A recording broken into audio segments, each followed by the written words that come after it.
श्रीनिवासेति श्रेष्ठतया पात्रं गुणान्वितः कौशिकोऽनन्तरङ्गार्यश्चिरं विजेतां भुवि यस्तात्मीयपरं वरप्रदगुणो वैराग्यभाग्यो रसौ वेदान्तामृतसारवन्तमनघात् श्रीनिवासात् गुरोः श्रीशैलान्वयकौस्तुभस्य तनयं श्रेयोनिधे श्रीनिधेः वन्दे साधुकटाक्षकेळिनिलयं श्रीकृष्णसद्देशिकं श्रीवासरङ्गपरकालमुनित्रयाप्तलक्ष्मात्मरक्षणेति त्वैगागमान्तम् आचार्यभक्तिपरिपूतमनर्घशीलं गोपालदेशिकमुनिं गुरुमाश्रयामः नारायणाख्यतिराजपदाब्जभृङ्गश्रीवासयोगिगुरुणार्पितभारमीशे भक्त्यादिपूर्णवरदारकृपात्तचिह्नं श्रीश्रीनिवासमुनिवर्यमां प्रपद्ये श्रीनारायणयोगीन्द्रवरदारिकृपाश्रयं रङ्गेशपादविनतं श्रीनिवासमुनिं भजे श्रीमान् वेङ्कटनाथार्य कवितार्किकेसरी वेदान्ताचार्यवर्यो मे सन्निधत्तां सदा हृदि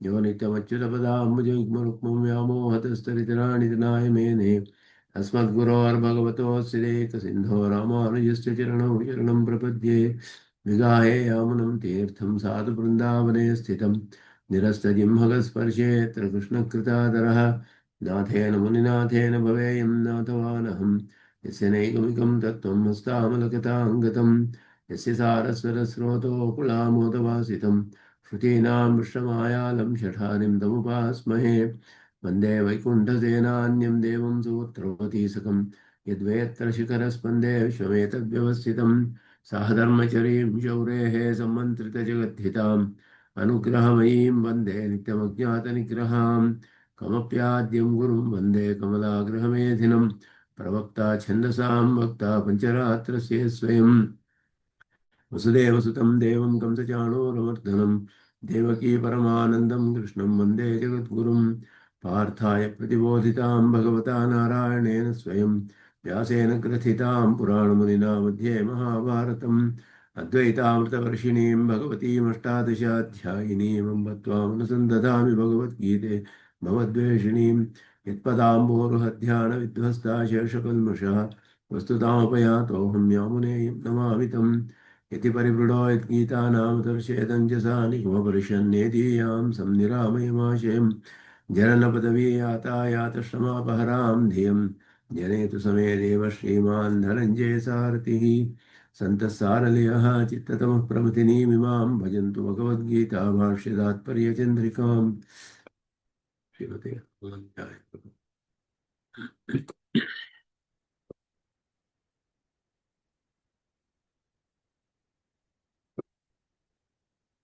ಒಂಬತ್ತನೇ ಅಧ್ಯಾಯದ ಕಡೆಯ ಶ್ಲೋಕವನ್ನು ಅದರ ವ್ಯಾಖ್ಯಾನವನ್ನು ನೋಡ್ತಾ ಇದ್ವಿ. ಮನ್ಮನಾಭವ ಮದ್ಭಕ್ತಃ ಮದ್ಯಾಜಿ ಮಾಂ ನಮಸ್ಕುರು ಮಾಮೇ ವೈಷ್ಯಸಿ ಯುಕ್ತೈವಂ ಆತ್ಮಾನಂ ಮತ್ಪರಾಯಣಃ ಅಂತ ಹೇಳಿ ಅದರ ಹಿಂದಿನ ಶ್ಲೋಕದಲ್ಲಿ ಭಕ್ತಿಯನ್ನು ಮಾಡಬೇಕು ನೀನು. ಇಮಂ ಲೋಕಂ ಪ್ರಾಪ್ಯ ಅನಿತ್ಯಂ ಅಸುಖಂ ಲೋಕಂ ಇಮಂ ಪ್ರಾಪ್ಯ ಭಜಸ್ವ ಅಂತ ಹೇಳಿದ್ರಲ್ಲ. ಭಜನೆ ಯಾವ ರೂಪವಾದದ್ದು ಆ ಭಜನೆ ಅನ್ನೋದನ್ನ ಮನ್ಮನಾಭವ ಮದ್ಭಕ್ತಃ ಮದ್ಯಾಜಿ ಮಾಂ ನಮಸ್ಕುರು ಮಾಮೇ ವೈಷ್ಯಸಿ ಯುಕ್ತೈವಂ ಆತ್ಮಾನಂ ಮತ್ಪರಾಯಣಃ ಅಂತ ಹೇಳಿ ಭಕ್ತಿಯ ಸ್ವರೂಪವನ್ನ ಇಲ್ಲಿ ಕೃಷ್ಣನ ಉಪದೇಶ ಮಾಡ್ತಾ ಇದ್ದಾನೆ. ಮನ್ಮನಾಭವ ಇದರ ಅರ್ಥ ನೋಡಿದ್ವಿ. ಇಲ್ಲಿ ನನ್ನಲ್ಲಿಯೇ ಮನಸ್ಸನ್ನು ಇಡು ಅಂತ ಹೇಳುವಾಗ ಪರಮಾತ್ಮನು ತನ್ನ ಸ್ವರೂಪ ಯಾವುದು ಅನ್ನೋದನ್ನ ಭಕ್ತಿ ಯೋಗದಲ್ಲಿ ಯಾವ ರೂಪದಲ್ಲಿ ಪರಮಾತ್ಮನು ಉಪಾಸ್ಯನಾದವನು, ಅವನ ಸ್ವರೂಪವೇನು, ಸ್ವಭಾವವೇನು, ಇವುಗಳನ್ನೆಲ್ಲ ತಿಳಿದುಕೊಂಡು ಒಬ್ಬ ಭಕ್ತನು ಅವನನ್ನು ಧ್ಯಾನ ಮಾಡ್ತಾನೆ.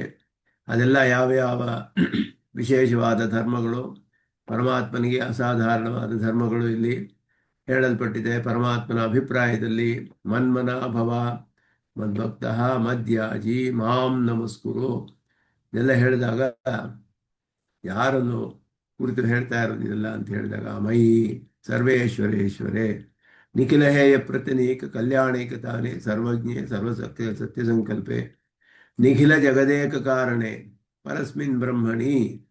ಮೊದಲು ನಾನೇ ಪರಬ್ರಹ್ಮ ಅನ್ನೋದನ್ನ ಪರಮಾತ್ಮನು ತಿಳಿಸ್ತಾನೆ. ಶ್ರೀಕೃಷ್ಣನೇ ಪರಬ್ರಹ್ಮನು, ಅವನಿಗೆ ಸರ್ವಜ್ಞತ್ವ ಸತ್ಯ ಸಂಕಲ್ಪತ್ವ ಮೊದಲಾದ ಆಶ್ಚರ್ಯವಾದ ಗುಣಗಳಿದೆ.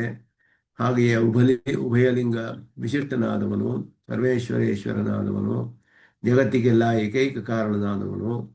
ಅವನು ಯಾರು ಅಂತ ಹೇಳಿದ್ರೆ ಪುರುಷೋತ್ತಮ ಅಂತ ಹೇಳಲ್ಪಟ್ಟವನು, ಪುರುಷ ಸೂಕ್ತರಲ್ಲಿ ಪ್ರಸಿದ್ಧನಾದವನು. ಅವನ ದಿವ್ಯಮಂಗಳ ವಿಗ್ರಹವು ಧ್ಯಾನ ಮಾಡುವಂತಹ ದಿವ್ಯಮಂಗಳ ವಿಗ್ರಹದ ಅದ್ಭುತವಾದ ಒಂದು ವರ್ಣನೆ. ಪುಂಡರೀಕದಲಾಮಲಾಯತಾಕ್ಷೆ ಸ್ವಚ್ಛನೀಲ ಜೀಮೂತ ಸಂಕಾಶೆ ಯುಗಪದುದಿತ ದಿನಕರ ಸಹಸ್ರ ಸದೃಶ ತೇಜಸಿ ಲಾವಣ್ಯಾಮೃತ ಮಹೋದಧೌ ಉದಾರ ಪೀವರ ಚತುರ್ಬಾಹು ಅತ್ಯುಜ್ವಲ ಪೀತಾಂಬರೆ ಅಮಲ ಕಿರೀಟ ಮಕರ ಕುಂಡಲ ಹಾರ ಕೇಯೂರ ಕಟಕಭೂಷಿತೆ. ಎಲ್ಲವೂ ಕೂಡ ಪರಿಶುದ್ಧವಾದದ್ದು. ಅಮಲ ಅಂತ ಹೇಳಿದ್ರೆ ದೋಷ ದೂರವಾದದ್ದು, ದೋಷದ ಗಂಧವೇ ಹತ್ತಿರ ಬರೋ ಹಾಗಿಲ್ಲ ಅಂತಹ ಎಲ್ಲ ಅಪ್ರಾಕೃತವಾದ ದಿವ್ಯವಾದ ಅವನಿಗೆ ಭೂಷಣಗಳು, ಆಯುಧಗಳು ಎಲ್ಲವೂ ಇದೆ. ಅವನ ಗುಣಗಳು ಅಪಾರ ಕಾರುಣ್ಯ, ಸೌಶೀಲ್ಯ, ಸೌಂದರ್ಯ, ಮಾಧುರ್ಯ, ಗಾಂಭೀರ್ಯ, ಔದಾರ್ಯ, ವಾತ್ಸಲ್ಯ, ಜಲಧೌ ಎಲ್ಲ ಈ ಸಕಲ ಕಲ್ಯಾಣ ಗುಣಗಳ ಸಾಗರನಾದವನು ಪರಮಾತ್ಮನು. ಅದರಲ್ಲಿ ಕಾರುಣ್ಯ ಅನ್ನುವುದು ವಿಶೇಷವಾಗಿ ಅವನ ಕರುಣೆ. ಇಂತಹ ಸರ್ವಜ್ಞನು, ಸತ್ಯ ಸಂಕಲ್ಪನು, ಜಗತ್ಕಾರಣನು, ಜಗದೇಕ ಕಾರಣನಾದವನು. ಕರುಣೆ ಇಲ್ಲದೆ ಹೋದರೆ ಅವನನ್ನು ಆಶ್ರಯಿಸಲು ಸಾಧ್ಯವೇ ಆಗುವುದಿಲ್ಲ. ಆದ್ದರಿಂದ ಕಾರುಣ್ಯ ಬಹಳ ಪ್ರಧಾನವಾದದ್ದು, ಸೌಶೀಲ್ಯ ಮೊದಲಾದದ್ದು. ಅನಾಲೋಚಿತ ವಿಶೇಷ ಅಶೇಷ ಲೋಕ ಶರಣ್ಯೆ, ಸರ್ವಲೋಕ ಶರಣ್ಯನಾದವನು. ಆ ಶರಣಾಗತಿ ಯಾರು ಮಾಡ್ತಾರೋ, ಅವನನ್ನು ಆಶ್ರಯಿಸ್ತಾರೋ ಅವರಲ್ಲಿ ಯಾವ ವಿಶೇಷವನ್ನು ನೋಡದೆ ಯಾರ್ಯಾರು ಶರಣಾಗತಿ ಮಾಡ್ತಾರೋ ಎಲ್ಲರಿಗೂ ಆಶ್ರಯವನ್ನು ಕೊಡುವವನು. ಸರ್ವಸ್ವಾಮಿನಿ, ಸಕಲರಿಗೂ ಶೇಷಿಯಾದವನು. ತೈಲಧಾರಾವದ ವಿಚ್ಛಿನ್ನೇನ ನಿವಷ್ಟಮನ ಭವ ವಿಚ್ಛೇದೇನ. ಈ ಇಂತಹ ನನ್ನಲ್ಲಿ ನಿರಂತರವಾಗಿ ನೀನು ನಿನ್ನ ಮನಸ್ಸನ್ನು ನನ್ನಲ್ಲಿ ಇಟ್ಟು ನನ್ನ ಧ್ಯಾನವನ್ನು ಮಾಡು. ತದೇವ ವಿಶಿನಷ್ಟಿ, ಅದನ್ನೇ ವಿಶೇಷಿಸ್ತಾನೆ ಮತ್ತೆ ಮದ್ಭಕ್ತ ಅಂತ ಹೇಳಿ. ಅತ್ಯರ್ಥ ಮತ್ಪ್ರಿಯತ್ವೇನ ಯುಕ್ತ ಮನ್ಮನಾಭವ ಇತ್ಯರ್ಥ. ಈ ರೀತಿ ಮನಸ್ಸನ್ನು ನನ್ನಲ್ಲಿ ಇಡಬೇಕಾದ್ರೆ ಅತ್ಯಂತ ನನ್ನಲ್ಲಿರುವ ಪ್ರೀತಿಯಿಂದ ನನ್ನಲ್ಲಿ ಮನಸ್ಸನ್ನು ಇಡು. ಅತ್ಯರ್ಥ ಮತ್ಪ್ರಿಯತ್ವೇನ ಮದ್ಭಕ್ತ ಅಂತ ಹೇಳಿದ್ರೆ ಅತ್ಯಂತ ಪ್ರೀತಿಯಿಂದ ನನ್ನಲ್ಲಿ ನೀನು ಮನಸ್ಸನ್ನು ಇಡಬೇಕು. ಮತ್ತೆ ಅದನ್ನು ವಿಶೇಷಿಸೋದು ಮದ್ಯಾಜಿ, ಮದ್ಭಕ್ತ ಮದ್ಯಾಜಿ, ಅನವಧಿಕಾತಿಶಯ ಪ್ರಿಯ ಮದನುಭವಕಾರಿತ ಮದ್ಯಜನಪರೋ ಭವ. ಇಂತಹ ಒಂದು ಪ್ರೀತಿಯಿಂದ ನನ್ನಲ್ಲಿ ಮನಸ್ಸನ್ನು ಇಟ್ಟರೆ ನನ್ನ ಪ್ರೀತಿಯಿಂದ ನನ್ನನ್ನು ಅನುಭವಿಸುವುದರಿಂದ ಆ ಅನುಭವವೇ ಮಾಡಿಸುವಂತಹ ಅವನ ಯಜನ ಅಂದರೆ ಎಲ್ಲ ವಿಧವಾದ ಆರಾಧನೆ, ಸೇವನೆ ಮೊದಲಾದದ್ದೆಲ್ಲ ಅದನ್ನೆಲ್ಲ ಮಾಡುವ ಅನುಭವವೇ ಮಾಡಿಸುತ್ತೆ. ಅದನ್ನು ಯಜನಂ ನಾಮ ಪರಿಪೂರ್ಣ ಶೇಷವೃತ್ತಿ. ಯಜನ ಅಂತ ಹೇಳೋದು ಯಾಗ ಮಾಡುವುದು ಅಂತ ಹೇಳಿದ್ರೆ ದೇವಪೂಜಾಯಾಮ್ ಅಂತ ಹೇಳುವಾಗ ಪರಿಪೂರ್ಣ ಶೇಷವೃತ್ತಿ ಅಂತ ಅದಕ್ಕೆ ಅರ್ಥ. ಪರಿಪೂರ್ಣವಾಗಿ ಶೇಷವೃತ್ತಿ. ಪರಮಾತ್ಮನ ಉತ್ಕೃಷ್ಟನಾದವನಲ್ಲಿ ನಿಕೃಷ್ಟನಾದವನು ಪ್ರೀತಿಯನ್ನು ತೋರಿಸುವುದೇ ಭಕ್ತಿ ಅಂತ ಹೇಳಲ್ಪಡುತ್ತೆ. ಆದ್ದರಿಂದ ಅದು ಶೇಷವೃತ್ತಿಯೊಡನೆ ಮಾಡಬೇಕು. ಔಪಚಾರಿಕ, ಸಾಂಸ್ಪರ್ಶಿಕ, ಅಭ್ಯವಹಾರಿಕಾದಿ ಸಕಲ ಭೋಗ ಪ್ರಧಾನ ರೂಪೋ ಹಿ ಯಾಗ. ಯಾಗ ಅಂತ ಹೇಳುವುದು ಪರಮಾತ್ಮನ ಸೇವನೆ ಮಾಡುವಾಗ ಎಲ್ಲ ವಿಧವಾದ ಅವನಿಗೆ ಉಪಚಾರಗಳನ್ನು, ಹಾಗೆಯೇ ನಿವೇದನಗಳೇನು, ಅವನಿಗೆ ಸಾಂಸ್ಪರ್ಶಿಕ ಅಂತ ಹೇಳಿದ್ರೆ ಗಂಧ ಮೊದಲಾದದ್ದು ಇವುಗಳನ್ನೆಲ್ಲ ಸಮರ್ಪಣೆ ಮಾಡುವುದು. ಇದೆಲ್ಲವೂ ಕೂಡ ಅವನಿಗೆ ಪರಮಾತ್ಮನಿಗೆ ಚಂದನದ ಲೇಪನ, ಇದೆಲ್ಲ ಸಾಂಸ್ಪರ್ಶಿಕ ಅಂತ ಹೇಳಲ್ಪಡುವಂಥದ್ದು. ಆಭ್ಯವಹಾರಿಕ ಅನ್ನೋದು ಭೋಜನಕ್ಕೆ ಯೋಗ್ಯವಾದಂತಹ ನಿವೇದನಗಳನ್ನು, ಶುದ್ಧವಾದ ಪರಿಶುದ್ಧವಾದ ಆಹಾರಾದಿಗಳನ್ನೆಲ್ಲ ನಿವೇದನ ಮಾಡುವುದು. ಇದೆಲ್ಲವನ್ನು ಮಾಡುವುದೇ ಯಾಗ ಅಂತ ಹೇಳಲ್ಪಡುತ್ತೆ ಅವನಿಗೆ. ಹಾಗೆಯೇ ಎಲ್ಲ ವಿಧವಾದ ಉಪಚಾರಗಳು ಎಲ್ಲವೂ ಕೂಡ ಯಥಾಮದ ಅನುಭವಜನಿತ ನಿರವಧಿಕ ಅತಿಶಯ ಪ್ರೀತಿಕಾರಿತ ಮದ್ಯಜನಪರಹ ಭವಸಿ.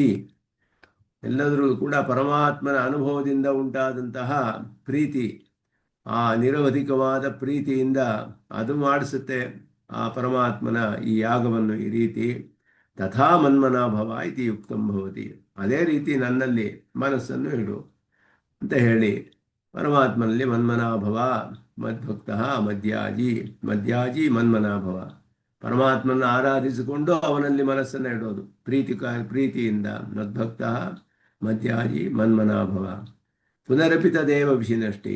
ಮಾಂ ನಮಸ್ಕುರು. ಇದೆಲ್ಲ ಅವನಲ್ಲಿ ಹೇಗೆ ಮನಸ್ಸಿಡಬೇಕು ಅಂದರೆ ಎಲ್ಲ ವಿಧವಾದ ಆರಾಧನೆಗಳನ್ನು ಸೇವನೆಗಳನ್ನು ಅವನಿಗೆ ಮಾಡಬೇಕು, ಅತ್ಯಂತ ಪ್ರೀತಿಯಿಂದ ಮಾಡಬೇಕು.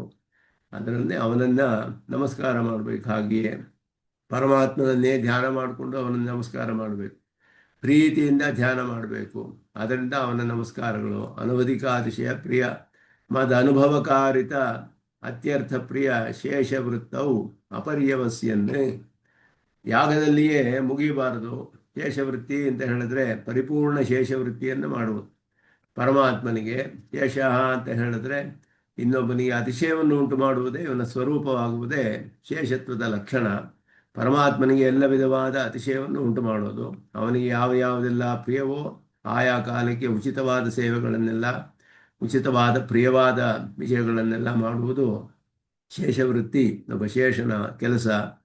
ಅಷ್ಟು ಮಾಡಿ ಅಲ್ಲಿಯೇ ನಿಲ್ಲಿಸಬಾರದು. ಅಲ್ಲಿಯೇ ನಿಲ್ಲಿಸದೆ ಮೈ ಅತ್ಯಂತ ಅತಿಮಾತ್ರ ಪೃಥ್ವೀಭಾವ ವ್ಯವಸಾಯಂ ಕುರು. ಪೃಥ್ವೀಭಾವ ಅಂದರೆ ಬಾಗಿ ನಮಸ್ಕಾರ ಮಾಡೋದು. ನಮೋ ಪೃಥ್ವೀಭಾವೇ ಅಂತ ನಮಸ್ಕಾರ ಅಂತ ಹೇಳೋದು ನಮೋ ಅನ್ನೋ ಧಾತುವಿಂದ ಬಂದಿರುವಂತಹದ್ದು. ಪೃಥ್ವೀಭಾವ ಅಂತ ತಲೆಬಾಗಿ ಅವನ ತಿರುವಡಿಗಳಲ್ಲಿ ತಲೆಬಾಗಿ ನಮಸ್ಕಾರ ಮಾಡೋದು ಅತ್ಯಂತ ಪೃಥ್ವೀಭಾವ. ಆ ರೀತಿಯಾದ ನಿಶ್ಚಯವನ್ನು ಮಾನಸಿಕವಾಗಿ ಯಾವ ರೂಟ್ ಇಂದ ಬಂದಿರೋದು ಪೃಥ್ವೀಭಾವ? ನಮು ನಮು ನಮು ಪೃಥ್ವೀಭಾವೇ ಅಂತ ನಮು. ನಮೂರ್ಕೆ ಪೃಥ್ವೀಭಾವೆ ಅಂತಿದ್ಯಾ? ಹೌದು. ಅದು ನಮಸ್ಕಾರೋತಿ ಅಂತಾನೂ ಬೇಕಾರಾಗ್ಬೋದಾ? ನಮಸ್ಕಾರ ಅನ್ನೋದು ಅದೇ ಧಾತುವಿನಿಂದ ಬಂದಿರೋದು. ನಮು ಪೃಥ್ವೀಭಾವ ಅನ್ನೋದ್ರಿಂದಾನೆ ನಮಸ್ಕಾರ ಅಂತ. ಎರಡು ಪದಗಳು ಬರುತ್ತೆ ಅದರಿಂದ. ಒಂದೇ ಅರ್ಥ ಎರಡಕ್ಕೆ. ನಮಸ್ಕಾರ ಅನ್ನೋದಕ್ಕೆ ಪೃಥ್ವೀಭಾವ. ಗೊತ್ತಾಗಿರ್ಲಿಲ್ಲ. Thank you. ಪೃಥ್ವೀಭಾವ ಅದರಿಂದ ಮತ್ಪರಾಯಣ, ನನ್ನನ್ನೇ ಪರಮಗತಿ ಅಂತ ತಿಳಿಬೇಕು. ಅಹಮೇವ ಪರಂ ಅಯನಂ ಯಸ್ಯಾಸೌ ಮತ್ಪರಾಯಣ, ನಾನೇ ಪರಮಗತಿ ಅವನಿಗೆ ಅಂತ. ಮಯಾವಿನ ಆತ್ಮಧಾರಣ ಅಸಂಭಾವನೆಯ ಮದಾಶ್ರಯ. ಪರಮಗತಿ ಅಂತ ಹೇಳಿದ್ರೆ ಅವನನ್ನೇ ಆಶ್ರಯಿಸಿರುವವನು ಅಂತ ಅರ್ಥ. ಪರಮಾತ್ಮನನ್ನು ಬಿಟ್ಟು ಆತ್ಮಧಾರಣೆಯ ಸಂಭವವೇ ಸಾಧ್ಯವಿಲ್ಲ ಅಂತಹ ಭಕ್ತನಿಗೆ. ಆದ್ದರಿಂದ ಪರಮಾತ್ಮನನ್ನ ಆ ದೃಷ್ಟಿಯಿಂದ, ಆ ಭಾವನೆಯಿಂದ ಆಶ್ರಯಿಸ್ತಾನೆ ಪರಮಾತ್ಮನನ್ನ. ಏವಂ ಆತ್ಮಾನಂ ಯುಕ್ತ್ವಾ ಮತ್ಪರಾಯಣ ತ್ವಂ ಏವಂ ಅನವಧಿಕಾತಿಶಯ ಪ್ರೀತ್ಯ ಮದನುಭವ ಸಮರ್ಥಂ ಮನಃ ಪ್ರಾಪ್ಯ ಮಾಮೇವ ಏಷ್ಯಸಿ. ಇದೆಲ್ಲವೂ ಕೂಡ ಮನ್ಮನಾಭವಕ್ಕೆ ಕೂಡ ವಿಶೇಷಣಗಳಿದೆಲ್ಲ. ಮದ್ಭಕ್ತಃ ಮನ್ಮನಾಭವ, ಮದ್ಯಾಜಿ ಮದ್ಯಾಜಿ ಮನ್ಮನಾಭವ, ಮದ್ಭಕ್ತಃ ಮಾಂ ನಮಸ್ಕುರು ಮನ್ಮನಾಭವ. ನನ್ನಲ್ಲಿ ಮನಸ್ಸನ್ನು ಹೇಗಿಡಬೇಕು ಅಂದರೆ ಇದೆಲ್ಲ ಮಾಡಿಕೊಂಡು ಪರಮಾತ್ಮನಲ್ಲಿಯೇ ಧ್ಯಾನ ಮಾಡಬೇಕು. ಈ ರೀತಿ ನಿನ್ನನ್ನ ಮನಸ್ಸನ್ನು ಯೋಮ ಆತ್ಮಾನಂ ಯುಕ್ತ, ಯೋಗ ಅಂದರೆ ಸಂಬಂಧ, ಈ ರೀತಿಯಾದ ಯಾಗ ನಮಸ್ಕಾರಗಳನ್ನೆಲ್ಲ ಮಾಡಿಕೊಂಡು ಮತ್ಪರಾಯಣ, ನನ್ನನ್ನೇ ಪರಮಗತಿ ಅಂತ ತಿಳಿದು, ಏವಂ ಅನವಧಿಕಾತಿಶಯ ಪ್ರೀತ್ಯ, ಅತ್ಯಂತ ಪ್ರೀತಿಯಿಂದ ಮದನುಭವ ಸಮರ್ಥಂ ಮನಃ ಪ್ರಾಪ್ಯ, ನನ್ನನ್ನು ಅನುಭವಿಸಕ್ಕೆ ಸಮರ್ಥವಾದ ಮನಸ್ಸನ್ನು ಹೊಂದಿ ಆಗ ನನ್ನನ್ನೇ ಪಡೆದುಕೊಳ್ತೀಯ. ಮಾಮೇವ ಏಷ್ಯಸಿ, ನನ್ನನ್ನೇ ಪಡೆದುಕೊಳ್ತೀಯ. ಆತ್ಮಶಬ್ದೋ ಹಿ ಅತ್ರ ಮನೋವಿಷಯ, ಮನಸ್ಸು ಅನ್ನೋದನ್ನು ತಿಳಿಸುತ್ತೆ ಆತ್ಮಶಬ್ದವು. ಆತ್ಮಾನಂ ಮತ್ಪರಾಯಣ ಅಂತ ಹೇಳಿದಾಗ ಆತ್ಮಶಬ್ದವು ಮನಸ್ಸು ಅನ್ನುವ ಅರ್ಥದಲ್ಲಿ ತಿಳಿಸುತ್ತೆ. ಏವಂ ರೂಪೇಣ ಮನಸ, ಈ ರೀತಿಯಾದ ಮನಸ್ಸಿನಿಂದ ಮಾಂ ಧ್ಯಾತ್ವ, ನನ್ನನ್ನು ಧ್ಯಾನ ಮಾಡಿಕೊಂಡು, ಮಾಂ ಅನುಭವಿಸಿ, ಮಾಂ ಇಷ್ಟ್ವ, ನನ್ನ ಯಾಗವನ್ನು ಮಾಡಿಕೊಂಡು, ಇಷ್ಟಿ ಅಂದರೆ ಯಾಗವೇ, ಮಾಂ ಇಷ್ಟ್ವ ಅಂದರೆ ನನ್ನ ಮಧ್ಯಾಜಿ ಅಂತ ಹೇಳುವುದು. ಯಾಗ ಮಾಡಿ ಅಂದರೆ ನನ್ನ ಇಷ್ಟಿ, ಯಾಗ ಮಾಡಿ ಮಾಂ ಇಷ್ಟ್ವ ಮಾಂ ನಮಸ್ಕೃತ್ಯ, ನನ್ನನ್ನು ನಮಸ್ಕಾರ ಮಾಡಿಕೊಂಡು, ಮತ್ಪರಾಯಣ. ಇದಕ್ಕೆಲ್ಲ ಮನಸ್ಸಿನ ವ್ಯಾಪಾರ. ಇದೆಲ್ಲವೂ ಕೂಡ ಮನಸ್ಸಿನಿಂದ ನನ್ನನ್ನು, ಇಂತಹ ಒಂದು ಮನಸ್ಸಿನಿಂದ ನನ್ನನ್ನು ಅನುಭವಿಸಿಕೊಂಡು, ಆರಾಧನೆಯನ್ನು ಮಾಡಿಕೊಂಡು, ನಮಸ್ಕಾರ ಮಾಡಿಕೊಂಡು, ನನ್ನನ್ನೇ ಪರಮಗತಿ ಅಂತ ತಿಳಿದು ಮಾಮೇವ ಪ್ರಾಪ್ಸ್ಯಸಿ ಇತ್ಯರ್ಥ, ನನ್ನನ್ನೇ ಪಡೆದುಕೊಳ್ತೀಯ. ಇದನ್ನ ಒಂದು ಸಂಗ್ರಹವಾದ ಅರ್ಥವನ್ನು ಹೇಳ್ತಾರೆ. ತದೇವಂ ಲೌಕಿಕಾನಿ ಶರೀರಧಾರಣಾರ್ಥಾನಿ ವೈದಿಕಾನಿ ಚ ನಿತ್ಯ ನೈಮಿತ್ತಿಕಾನಿ ಕರ್ಮಾಣಿ.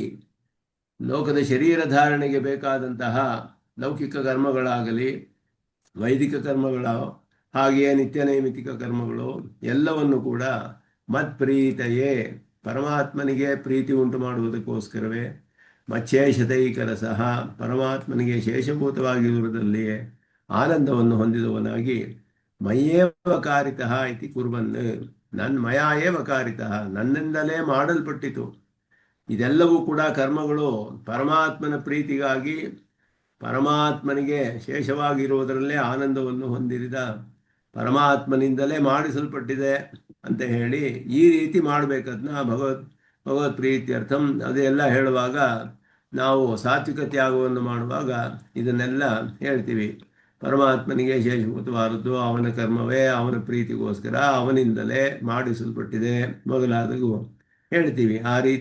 ಈ ರೀತಿ ಕರ್ಮವನ್ನು ಮಾಡಿಕೊಂಡು ಸತತಂ ಮತ್ಕೀರ್ತನೇತನ ನಮಸ್ಕಾರಾಧಿಕಾನ್ ಪ್ರೀತ್ಯ ಕುರ್ವಾಣ, ಇದರ ಜೊತೆ ಪರಮಾತ್ಮನ ಕೀರ್ತನೆ, ಯತನ, ನಮಸ್ಕಾರಗಳು ಇದೆಲ್ಲವನ್ನು ಕೂಡ ಬಹಳ ಪ್ರೀತಿಯಿಂದ ಮಾಡಿಕೊಂಡು ಮನ್ನಿಯಾಮ್ಯಂ ನಿಖಿಲ ಜಗತ್ ಮಚ್ಚೇಷತೈಕರಸಂ ಇತಿ, ನನ್ನಿಂದ ನಿಯಮಿಸಲ್ಪಡುವ ಸಕಲ ಜಗತ್ತು ಕೂಡ ನನಗೇ ಶೇಷಭೂತವಾದದ್ದು ಅನ್ನುವುದನ್ನು ಅನುಸಂಧಾನ ಮಾಡಿಕೊಂಡು ಅತ್ಯರ್ಥ ಪ್ರಿಯಮದ್ ಗುಣಗಳಂ ಅನುಸಂಧಾಯ, ಬಹಳ ಪ್ರೀತಿಯಿಂದ ನನ್ನ ಗುಣಗಳನ್ನೆಲ್ಲ ಕಲ್ಯಾಣ ಗುಣಗಳನ್ನು ಅನುಸಂಧಾನ ಮಾಡಿಕೊಂಡು ಅಹರಹ ಪ್ರತಿದಿನವೂ ಉಕ್ತಲಕ್ಷಣಮಿದಂ ಉಪಾಸನಂ ಉಪಾದದಾನ ಮಾಮೇವ ಪ್ರಾಪ್ಸಿಸಿ, ಅದನ್ನು ಸ್ವೀಕಾರ ಮಾಡಿ, ಉಪಾದದಾನ, ಆದಾನ ಅಂದರೆ ಸ್ವೀಕಾರ ಮಾಡೋದು, ಉಪಸಮೀಪೆ ಆದಾನ, ಉಪಾದದಾನ ಸ್ವೀಕಾರ ಮಾಡಿ ಅಂತ ಅರ್ಥ. ಉಪಾಸನವನ್ನು ಈ ರೀತಿ ಸ್ವೀಕಾರ ಮಾಡಿಕೊಂಡು ಉಪಾಸನೆಯನ್ನು ಅನುಷ್ಠಾನ ಮಾಡಿ ನನ್ನನ್ನೇ ಪಡೆದುಕೊಳ್ತೀಯ. ಎಷ್ಟು ಕಷ್ಟವಾದ ವಿಷಯ ಅನ್ನೋ ತಿಳಿಯುತ್ತೆ. ಭಕ್ತಿಯೋಗ ಅಂತ ಹೇಳಬೇಕಾದ್ರೆ ಈ ರೀತಿ ಮಾಡಬೇಕು. ಸತತವಾಗಿ ಕೀರ್ತನೇತನ ನಮಸ್ಕಾರಗಳಿಂದ ಮಾಡಿಕೊಂಡು ಎಲ್ಲವೂ ಪರಮಾತ್ಮನ ನಿಯಮನದಲ್ಲಿ ಇದೆ, ಅವನಿಗೆ ಶೇಷಭೂತವಾದದ್ದು ಎಂದು ಅವನ ಕಲ್ಯಾಣ ಗುಣಗಳನ್ನೆಲ್ಲ ಧ್ಯಾನ ಮಾಡಿಕೊಂಡು ಎಲ್ಲ ಕರ್ಮಗಳು ಪರಮಾತ್ಮನಿಗೆ ಶೇಷಭೂತವಾದದ್ದು, ಅವನಿಂದಲೇ, ಅವನ ಪ್ರೀತಿಗೋಸ್ಕರ ಅವನಿಂದಲೇ ಮಾಡಲ್ಪಡುತ್ತೆ. ಈ ರೀತಿ ಎಲ್ಲ ಅನುಸಂಧಾನ ಮಾಡಿಕೊಂಡು ಈ ರೀತಿ ಪ್ರತಿದಿನವೂ ಕೂಡ ಹೇಳಲ್ಪಟ್ಟ ಈ ಉಪಾಸನೆ ಅನ್ನುವುದನ್ನು ಪ್ರತಿದಿನವೂ ಮಾಡ್ತಾ ಇದ್ದರೆ ನನ್ನನ್ನು ಪಡೆದುಕೊಳ್ತೀಯ ಅಂತ ಹೇಳಿ ಭಕ್ತಿಯ ಸ್ವರೂಪವನ್ನು ಇಲ್ಲಿ ಪರಮಾತ್ಮನು ಅದ್ಭುತವಾಗಿ ವಿವರಣೆ ಮಾಡುವುದು ಭಾಷ್ಯಕಾರರು ಹೇಳ್ತಾರೆ. ಶ್ಲೋಕವು ಸಂಗ್ರಹವಾಗಿದೆ, ಅದಕ್ಕೆ ವಿಸ್ತಾರವಾದ ವಿವರಣೆ, ಪರಮಾತ್ಮ ಸ್ವರೂಪವನ್ನು ಹೇಗೆ ನಾವು ಅದರಲ್ಲಿ ಧ್ಯಾನ ಮಾಡಬೇಕು, ಅವನ ದಿವ್ಯಮಂಗಳ ವಿಗ್ರಹದ ಧ್ಯಾನ, ಯಾವ ಒಂದು ದೃಷ್ಟಿಯಿಂದ ಅವನನ್ನು ಧ್ಯಾನ ಮಾಡಬೇಕು, ಯಾವ ದೃಷ್ಟಿಯಿಂದ ಅವನ ಯಾಗಗಳನ್ನೆಲ್ಲ ಮಾಡಬೇಕು, ಅವನ ಆರಾಧನೆಗಳನ್ನು, ನಮಸ್ಕಾರಗಳು ಮೊದಲಾದದ್ದು ಇದೆಲ್ಲವನ್ನು ಕೂಡ ಇದನ್ನು ಅದ್ಭುತವಾಗಿ ವಿವರಿಸ್ತಾರೆ ಭಾಷ್ಯಕಾರರು. ಇದೇ ಭಕ್ತಿಯ ಸ್ವರೂಪ ಇಲ್ಲಿ ಹೇಳಲ್ಪಟ್ಟಿದೆ. ಈ ರೀತಿಯಾದ ಉಪಾಸನೆಯ ಸ್ವರೂಪವು ಇಲ್ಲಿ ಹೇಳಲ್ಪಡುತ್ತೆ. ಆದ್ದರಿಂದ ಇದು ಇಂತಹ ಉಪಾಸನೆಯಿಂದಲೇ ಪರಮಾತ್ಮನನ್ನು ಪಡೆದುಕೊಳ್ಳೋಕ್ಕೆ ಸಾಧ್ಯ. ಕೇವಲ ವಾಕ್ಯಾರ್ಥದಿಂದ ಏನು ಪ್ರಯೋಜನವಿಲ್ಲ. ವಾಕ್ಯಾರ್ಥ ಜ್ಞಾನಕ್ಕೆ ಮೋಕ್ಷ ಬರೋದಿಲ್ಲ. ವಾಕ್ಯಾರ್ಥದಿಂದ ತಿಳಿದ ಈ ಎಲ್ಲ ವಿಧವಾದ ವಿವರಣೆಗಳು ಏನೇನು ಕೊಟ್ಟಿದ್ದಾರೋ ಭಾಷಿಕಾರರಲ್ಲಿ ಉಪಾಸನೆಯ ಲಕ್ಷಣ, ಈ ರೀತಿಯಾದ ಒಂದು ನಿರಂತರ ಧ್ಯಾನದಿಂದಲೇ ಪರಮಾತ್ಮನ ಅನುಗ್ರಹ ನಮಗೆ ಸಿಕ್ಕಿ ಪರಮಾತ್ಮನನ್ನು ಪಡೆದುಕೊಳ್ಳೋಕ್ಕೆ ಸಾಧ್ಯ. ಆದ್ದರಿಂದ ವಾಕ್ಯಾರ್ಥವನ್ನು ಅನುಷ್ಠಾನ ಮಾಡಿ ಪಡೆದುಕೊಳ್ಬೇಕು ಅವನನ್ನು. ನಿರಂತರವಾದ ಪ್ರೀತಿಯುಕ್ತವಾದ ಧ್ಯಾನ, ಅದರಲ್ಲಿ ಪ್ರೀತಿ ಎನ್ನುವುದು ಬಹಳ ಪ್ರಧಾನವಾದದ್ದು. ಎಲ್ಲವನ್ನು ಅವನಲ್ಲಿ ಅತ್ಯಂತ ಪ್ರೀತಿಯಿಂದ ಮಾಡಬೇಕು ಅನ್ನೋದು ಸ್ಪಷ್ಟವಾಗಿ ಹೇಳಲ್ಪಡುತ್ತೆ. ಭಜಸ್ವ ಇತಿ ಯುಕ್ತ ಭಕ್ತಿ ಸ್ವರೂಪ ನಿಷ್ಕರ್ಷ ಅನಂತರಂ ಕ್ರಿಯತೆ ಹಿಂದೆ ಹೇಳಿದಾಗ ಇವಂ ಲೋಕಂ ಪ್ರಾಪ್ಯ ಭಜಸ್ವ ಮಾಂ ಅಂತಹ ಭಕ್ತಿ ಸ್ವರೂಪದ ನಿಷ್ಕರ್ಷೆ ಈ ಶ್ಲೋಕದಲ್ಲಿ ಮಾಡಲ್ಪಡುತ್ತೆ. ಸಾಮಾನ್ಯೇನ ಸರ್ವಾಸು ಪರವಿದ್ಯಾಸು ಉಪಾಸ್ಯತೆಯ ತದುಪಯುಕ್ತತೆಯ ಚ ಪ್ರಮಾಣಶತೈಃ ಪ್ರತಿಪಾದಿತಾಃ. ಎಲ್ಲ ಉಪನಿಷತ್ತುಗಳಲ್ಲಿಯೂ ಕೂಡ ಪರವಿದ್ಯಾಸು ಉಪಾಸ್ಯತೆಯ, ಪರವಿದ್ಯೆ ಬ್ರಹ್ಮವಿದ್ಯೆಗಳಲ್ಲಿ ಉಪಾಸ್ಯನಾದ ವಸ್ತುವಿನ ಉಪಾಸ್ಯದ ಸ್ವರೂಪ, ತದುಪಯುಕ್ತತೆಯ ಚ, ಹಾಗೆಯೇ ಉಪಾಸ್ಯತೆಯ ತದುಪಯುಕ್ತ ಪ್ರಮಾಣಶತೈಃ ಪ್ರತಿಪಾದಿತಾಃ ಸ್ವರೂಪ ರೂಪ ಗುಣಾದಯಃ ಅತ್ರ ಅಸ್ಮಚ್ಛಬ್ದೇನ ವಿವಕ್ಷಿತಾಃ. ಅಸ್ಮತ್ ಶಬ್ದ ಅಂದರೆ ಅಹಂ, ಮಾಂ, ಇದೆಲ್ಲ ಅಸ್ಮತ್ ಶಬ್ದಗಳು. ಮಯಿ ಅಂತ ಹೇಳೋದು, ಮಯಿ ಸರ್ವೇಶ್ವರೇಶ್ವರೇ ಅಂತ ಹೇಳಿ ಮಯಿ ಅನ್ನೋದು ಅಸ್ಮತ್ ಶಬ್ದದ ಒಂದು ರೂಪ. ಅದರಲ್ಲಿ ಸ್ವರೂಪ ರೂಪ ಗುಣಗಳು ಇದೆಲ್ಲವೂ ಕೂಡ ಸಾಮಾನ್ಯವಾಗಿ ಪರವಿದ್ಯೆಗಳಲ್ಲಿ ಎಲ್ಲ ಪರವಿದ್ಯೆಗಳಲ್ಲಿಯೂ ಉಪಾಸ್ಯವಾದ ಯಾವ ಪದಾರ್ಥವಿದೆಯೋ ಆ ಉಪಾಸ್ಯವಾದ ಪದಾರ್ಥದ ಸ್ವರೂಪ ರೂಪ ಗುಣಗಳೆಲ್ಲ ಉಪಾಸನೆಗೆ ಉಪಯುಕ್ತವಾದದ್ದು ಅತ್ಯಂತ. ಆದ್ದರಿಂದ ಅದೆಲ್ಲವೂ ಕೂಡ ಇಲ್ಲಿ ಆ ಅಸ್ಮತ್ ಶಬ್ದದಿಂದ ಅಭಿಪ್ರಾಯದಲ್ಲಿ ಹೇಳಲ್ಪಟ್ಟಿದೆ ಪರಮಾತ್ಮನು ಉಪದೇಶ ಮಾಡುವಾಗ. ಅದೆಲ್ಲ ಉಪನಿಷತ್ತುಗಳಲ್ಲಿ ಪ್ರಸಿದ್ಧವಾಗಿ ತಮೇಶ್ವರಾಣಾಂ ಪರಮಂ ಪರೇಶ್ವರಂ ತಂ ದೇವತಾನಾಂ ಪರಮಂಚ ದೈವತಂ ಎಲ್ಲ ಶ್ವೇತಾಶ್ವತರ ಉಪನಿಷತ್ತು. ಸರ್ವೇಶ್ವರೇಶ್ವರೇ ನತಸ್ಯೇಷೇ ಕಶ್ಚನ ತಸ್ಯ ನಾಮ ಮಹದ್ಯತಃ. ಇದೆಲ್ಲ ಸರ್ವೇಶ್ವರೇಶ್ವರೇ ನತಸ್ಯ ಈಶೇ ಕಶ್ಚನ, ಅವನಿಗೊಬ್ಬ ಈಶ್ವರನಿಲ್ಲ, ಅವನಿಗೆ ಆಳುವವನು ಒಬ್ಬ ಇಲ್ಲ ಅಂತ ಮಹಾನಾರಾಯಣ ಉಪನಿಷತ್ತು ತಿಳಿಸುತ್ತೆ. ತಮೀಶ್ವರಾಣಾಂ ಪರಮಂ ಮಹೇಶ್ವರಂ ಅನ್ನೋದು ಶ್ವೇತಾಶ್ವತರ ಉಪನಿಷತ್ತು ತಿಳಿಸುತ್ತೆ. ಇದೆಲ್ಲ ಕೂಡ ಸರ್ವೇಶ್ವರೇಶ್ವರ ಆದವನು ಅನ್ನೋದು ತಿಳಿಸುತ್ತೆ. ಹೀ ಅಸಮರ್ಥ ಸೇವೆಯ ಕಿಂಚಿತ್ ಲಭ್ಯತೆ, ಸಾಮರ್ಥ್ಯವಿರಬೇಕು. ಯಾರನ್ನು ನಾವು ಆಶ್ರಯಿಸಬೇಕೋ ಅವನಿಗೆ ಸಾಮರ್ಥ್ಯವು, ಸರ್ವಜ್ಞತ್ವ, ಸರ್ವಶಕ್ತಿತ್ವ, ಪರಮಕಾರುಣಿಕತ್ವ ಇದೆಲ್ಲ ಇರಬೇಕು. ಸೌಶೀಲ್ಯ ಈ ಗುಣಗಳೆಲ್ಲ ಇದ್ದರೇನೆ ಅಂತಹ ಒಬ್ಬ ಸಮರ್ಥನಾದ ಪರಮಕಾರುಣಿಕನಾದವನಲ್ಲಿ ನಾವು ಆಶ್ರಯಿಸಿದರೇನೆ ನಮಗೆ ಬೇಕಾದ ಫಲ ಸಿಗುತ್ತೆ.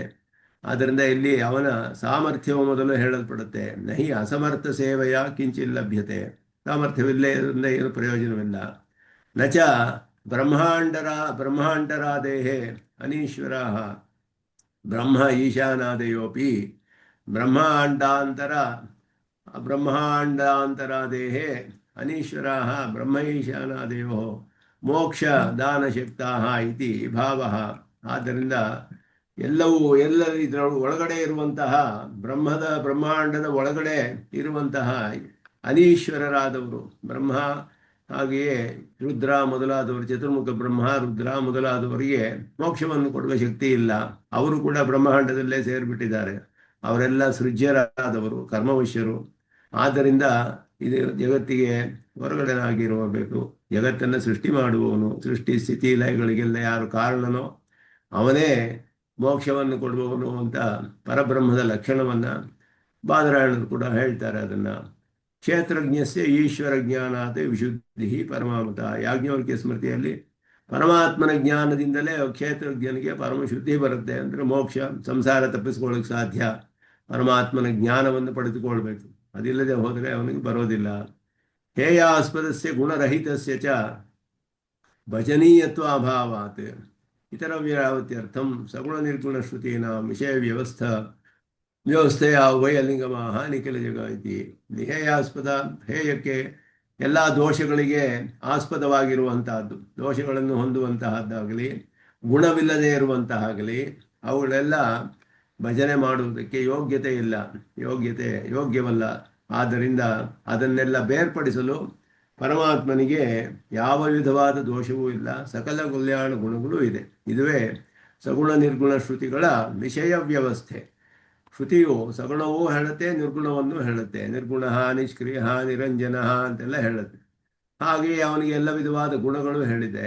ಸಗುಣ ಗುಣಗಳಿದೆ ಅಂತ ಹೇಳುತ್ತೆ. ನಿರ್ಗುಣ ಗುಣಗಳು ಗುಣವಿದೆ ಇಲ್ಲ ಅಂತ ಹೇಳೋ ಹಾಗಿದೆ. ಹಾಗಾದರೆ ಇದಕ್ಕೆ ವಿರೋಧ ಬಂತಲ್ಲ ಅಂದರೆ ವಿರೋಧವಿಲ್ಲ. ಯಾಕೆ ಅಂದರೆ ಗುಣವಿಲ್ಲ ಅಂತ ಹೇಳುವುದಕ್ಕೆ ವಿಷಯ ಬೇರೆ, ಸಗುಣ ಶ್ರುತಿಗಳಿಗೆ ವಿಷಯವೇ ಬೇರೆ. ನಿರ್ಗುಣ ಶ್ರುತಿಗೆ ಯಾವುದು ವಿಷಯ ಅಂತ ಹೇಳಿದ್ರೆ ಹೇಯ ಗುಣಗಳು.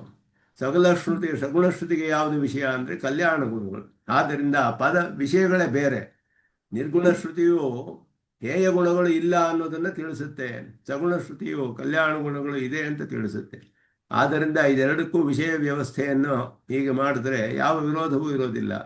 ಅದನ್ನೇ ಅಪಹತ ಪಾಪ್ಮ ವಿಜರಹ ಮೃತ್ಯು ವಿಶೋಕಃ ವಿಜಿಗತ್ಸಹ ಪಿಪಾಸ 6 ಗುಣಗಳು ಹೇಯ ಗುಣ ರಾಹಿತ್ಯವನ್ನು ತಿಳಿಸುತ್ತೆ. ನಿರ್ಗುಣ ಶಬ್ದಗಳಿಗೆ ಅದು ಅರ್ಥ. ಸತ್ಯಕಾಮ ಸತ್ಯ ಸಂಕಲ್ಪ ಅಂತ 2 ಎಲ್ಲ ಗುಣಗಳಿಗೂ ಉಪಲಕ್ಷಣ. ಅದು ಸಗುಣ ಶ್ರುತಿಗಳ ಅರ್ಥವನ್ನು ತಿಳಿಸುತ್ತೆ. ಆದ್ದರಿಂದ ವಿಷಯ ವ್ಯವಸ್ಥೆ ಈಗ ಮಾಡಿಕೊಂಡ್ರೆ ಯಾವ ವಿರೋಧವೂ ಬರೋದಿಲ್ಲ. ಅದನ್ನು ಉಭಯಲಿಂಗ ಅಂತ ಹೇಳಿ ಹೇಯ ಗುಣರಾಹಿತ್ಯ, ಕಲ್ಯಾಣ ಗುಣ ಅದಕ್ಕೆ ಆಧಾರವಾಗಿರುತ್ತೆ. ಇದೆಲ್ಲವೂ ಕೂಡ ಎರಡೂ ಕೂಡ ಉಭಯಲಿಂಗವನ್ನು ಹೇಳುವಾಗ ಇಲ್ಲಿ ಪರಮಾತ್ಮನಿಗೆ ಉಭಯಲಿಂಗವಿದೆ ಅನ್ನೋದನ್ನು ಇಲ್ಲಿ ಹೇಳ್ತಾರೆ. ನಿಖಿಲ ಹೇಯ ಪ್ರತ್ಯನೀಕ ಕಲ್ಯಾಣೈಕತಾನೇ ಅಂತ ಹೇಳಿ. ಇದರಿಂದ ಅದು ಒಂದು ಪ್ರಧಾನವಾದದ್ದು, ಉಭಯಲಿಂಗ ವಿಶಿಷ್ಟನಾದದ್ದು.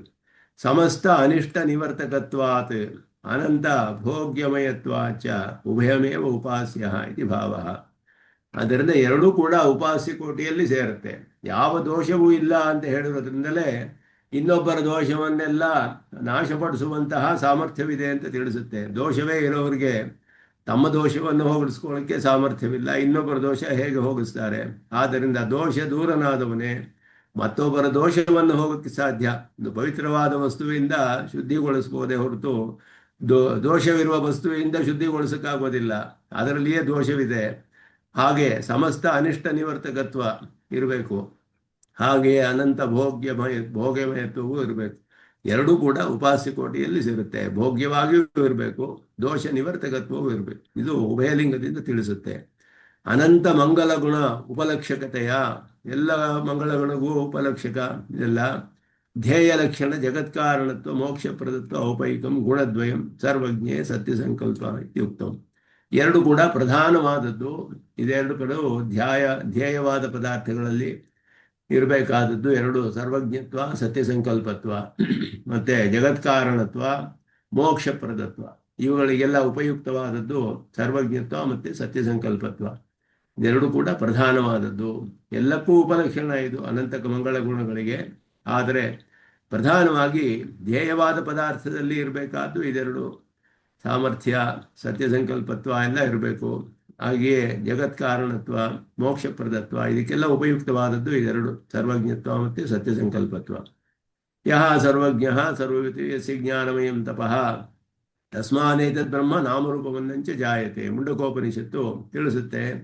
ಯಹ ಸರ್ವಜ್ಞ ಸರ್ವವಿತ್, ಸರ್ವಜ್ಞ ಸರ್ವವಿತ್ ಎರಡು ಒಂದೇ ಅರ್ಥವನ್ನು ಕೊಡೋ ಹಾಗಿದೆಯಲ್ಲ ಅಂತ ಹೇಳಿದ್ರೆ, ಸರ್ವಜ್ಞ ಅನ್ನೋದು ಎಲ್ಲ ಪದಾರ್ಥಗಳ ಸ್ವರೂಪವನ್ನು ತಿಳಿದಿದ್ದಾನೆ, ಸರ್ವವಿತ್ ಅಂದರೆ ಅದರ ಪ್ರಕಾರಗಳನ್ನು ಕೂಡ ತಿಳಿದಿದ್ದಾನೆ ಅಂತ ಅರ್ಥ. ಹಾಗೆ ಅರ್ಥ ಮಾಡಿದ್ರು, ವಿರೋಧವಿಲ್ಲದಂತೆ ಪುನರುಕ್ತಿ ಇಲ್ಲ ಅಲ್ಲಿ. ಎಲ್ಲ ಪದಾರ್ಥಗಳನ್ನು ಅವುಗಳ ಪ್ರಕಾರಗಳೊಡನೆ ಎಲ್ಲವನ್ನೂ ತಿಳಿದವನು. ಅವನಿಗೆ ತಪಃ ಅಂದರೆ ತಪ ಆಲೋಚನೆ ಅಂತ ಹೇಳಿಬಿಟ್ಟು ಸಂಕಲ್ಪ ರೂಪವಾದ ಜ್ಞಾನ, ಜ್ಞಾನಮಯಂ ತಪಃ, ಸಂಕಲ್ಪ ರೂಪವಾದ ಜ್ಞಾನ. ಅವನಿಗೆ ಸಂಕಲ್ಪದಿಂದಲೇ ಎಲ್ಲವನ್ನು ಸೃಷ್ಟಿ ಮಾಡುವಂತ ಅವನಿಂದಲೇ ಏತತ್ ಬ್ರಹ್ಮ ನಾಮರೂಪವನ್ನಂಚ ಜಾಯತೆ.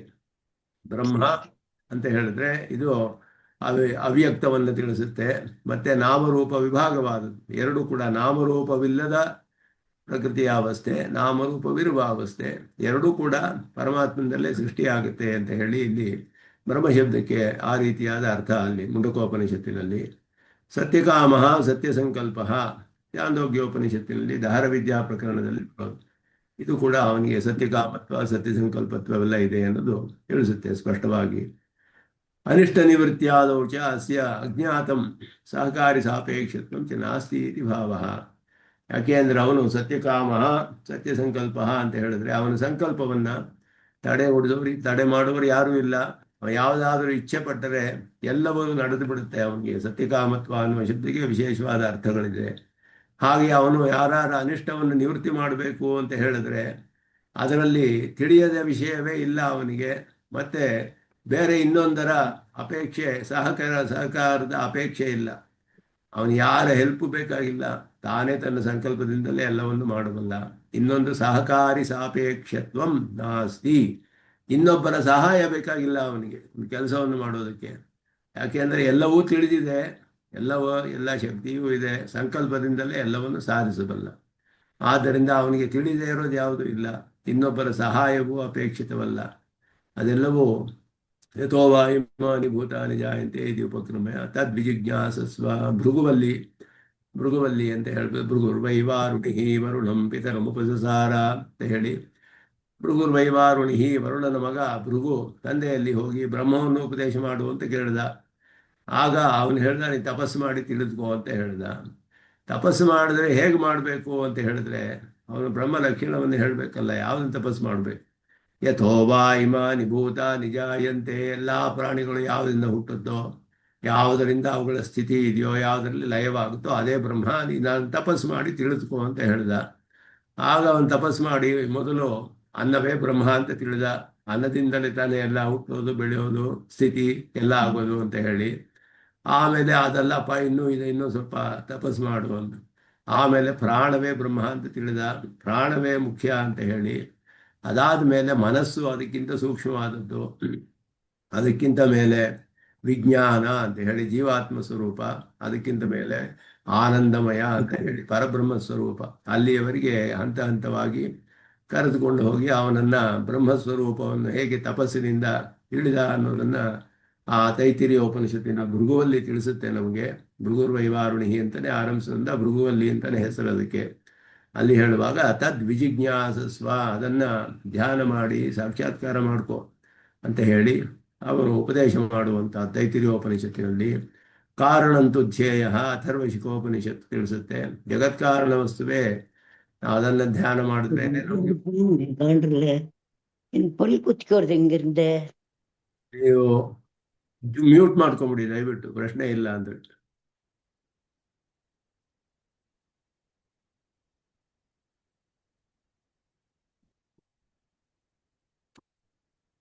ಅಥರ್ವಶಿಖೋ ಉಪನಿಷತ್ತು ತಿಳಿಸುತ್ತೆ. ಹಾಗೆಯೇ ಇದೆಲ್ಲವೂ ಕೂಡ ಈ ರೀತಿ ನಿಖಿಲ ಜಗದೇಕ ಕಾರಣೆ ಇತ್ಯುಕ್ತಂ. ನಿಖಿಲ ಜಗದೇಕ ಕಾರಣೆ, ನಿಖಿಲ ಜಗತ್ತಿಗೆ ಏಕ ಕಾರಣನಾದವನು. ನಿಖಿಲ ಶಬ್ದೇನ ಅವ್ಯಕ್ತಾದಿ ಬ್ರಹ್ಮರುದ್ರಾದೇಶ ಸಂಗ್ರಹ. ಎಲ್ಲವೂ ಕೂಡ ಅವ್ಯಕ್ತ ಬ್ರಹ್ಮ ರುದ್ರ ಎಲ್ಲವೂ ಕೂಡ ನಿಖಿಲ ಜಗದೇಕ ಕಾರಣ. ಅಂದರೆ ಪ್ರಧಾನವಾಗಲಿ ಇದಾಗಲಿ ಬ್ರಹ್ಮ ರುದ್ರ ಯಾರಿದಾರೋ ಎಲ್ಲವೂ ಬ್ರಹ್ಮಾಂಡವೂ ಅದರಲ್ಲಿ ಅಂತರ್ಗತವಾದ ದೇವಾದಿಗಳೇನು 4 ವಿಧವಾದ ಸೃಷ್ಟಿ ಎಲ್ಲಕ್ಕೂ ಏಕ ಕಾರಣನಾದವನು ಅನ್ನೋದು ತಿಳಿಸುತ್ತೆ. ಅದರಿಂದ ವ್ಯೋಮಾತೀತ ನಿರ್ಗುಣವಾದಾದಿ ನಿರಾಕರಣಂ, ನಿರ್ಗುಣವಾದ ಅದೆಲ್ಲ ಕೂಡ ಎಲ್ಲ ಗುಣಗಳು ಇದೆ ಅನ್ನೋದು ತಿಳಿಸುತ್ತೆ.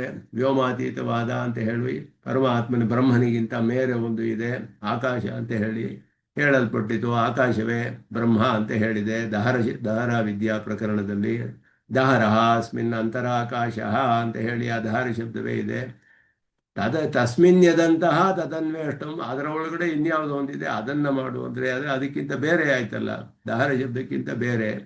ದಹರ ಅಂದ್ರೆ ಆಕಾಶ, ವ್ಯೋಮ, ವ್ಯೋಮಾತೀತವಾದ ದಹರ ಶಬ್ದದಿಂದ ಹೇಳಲ್ಪಟ್ಟವನಿಗಿಂತ ಮೇಲೆ ಒಬ್ಬ ಇದ್ದಾನೆ, ಅವನೇ ನಿರ್ಗುಣ ಬ್ರಹ್ಮ ಅಂತ ಹೇಳಿ ಹೇಳ್ತಾರೆ. ಅದೆಲ್ಲ ಇಲ್ಲಿ ತಳ್ಳಿ ಹಾಕಲ್ಪಟ್ಟಿದೆ. ಸಾಮಾನ್ಯ ವಿಶೇಷ ಶಬ್ದಯೋ ಐಕರಸ್ಯಂ ಪರಸ್ಮಿನ್ ಬ್ರಹ್ಮಣಿ ಪುರುಷೋತ್ತಮೇ.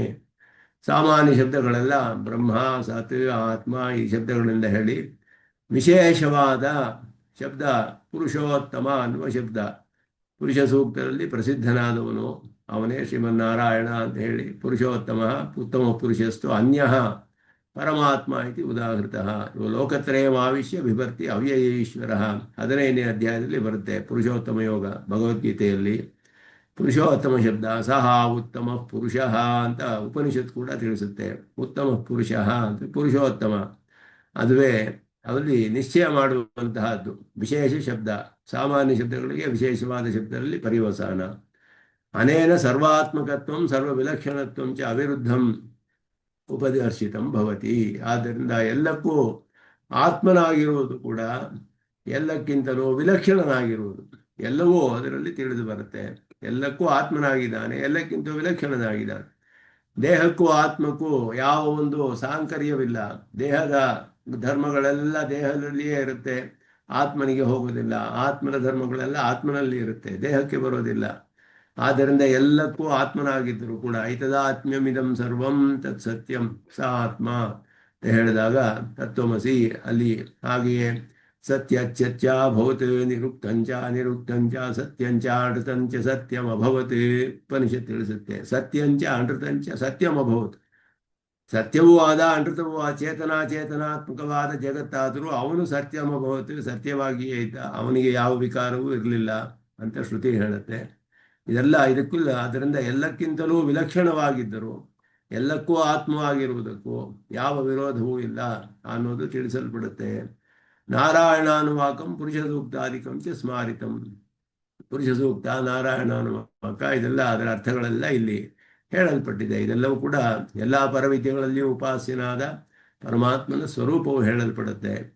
ಏತಾವತಾ ವಿಶಿಷ್ಟಂ ಸ್ವರೂಪ ಮುಕ್ತಂ, ಅಲ್ಲಿಯವರೆಗೂ ಪರಮಾತ್ಮನ ವಿಶಿಷ್ಟವಾದ ಸ್ವರೂಪ ಪರಸ್ಮಿನ್ ಬ್ರಹ್ಮಣಿ ಪುರುಷೋತ್ತಮೆ ಅನ್ನುವವರೆಗೆ ಪರಮಾತ್ಮನ ಒಂದು ವಿಶಿಷ್ಟವಾದ ವಿಲಕ್ಷಣವಾದ ಸ್ವರೂಪ ಸರ್ವೇಶ್ವರೇಶ್ವರೇ ನಿಖಿಲಹೇಯ ಪ್ರತ್ಯನೀಕ ಕಲ್ಯಾಣೈಕತಾನೇ ಸರ್ವಜ್ಞೇ ಸತ್ಯಕಂಕಲ್ಪೆ ನಿಖಿಲ ಜಗದೇಕ ಕಾರಣೆ ಪರಸ್ಮಿನ್ ಬ್ರಹ್ಮಣಿ ಪುರುಷೋತ್ತಮೆ.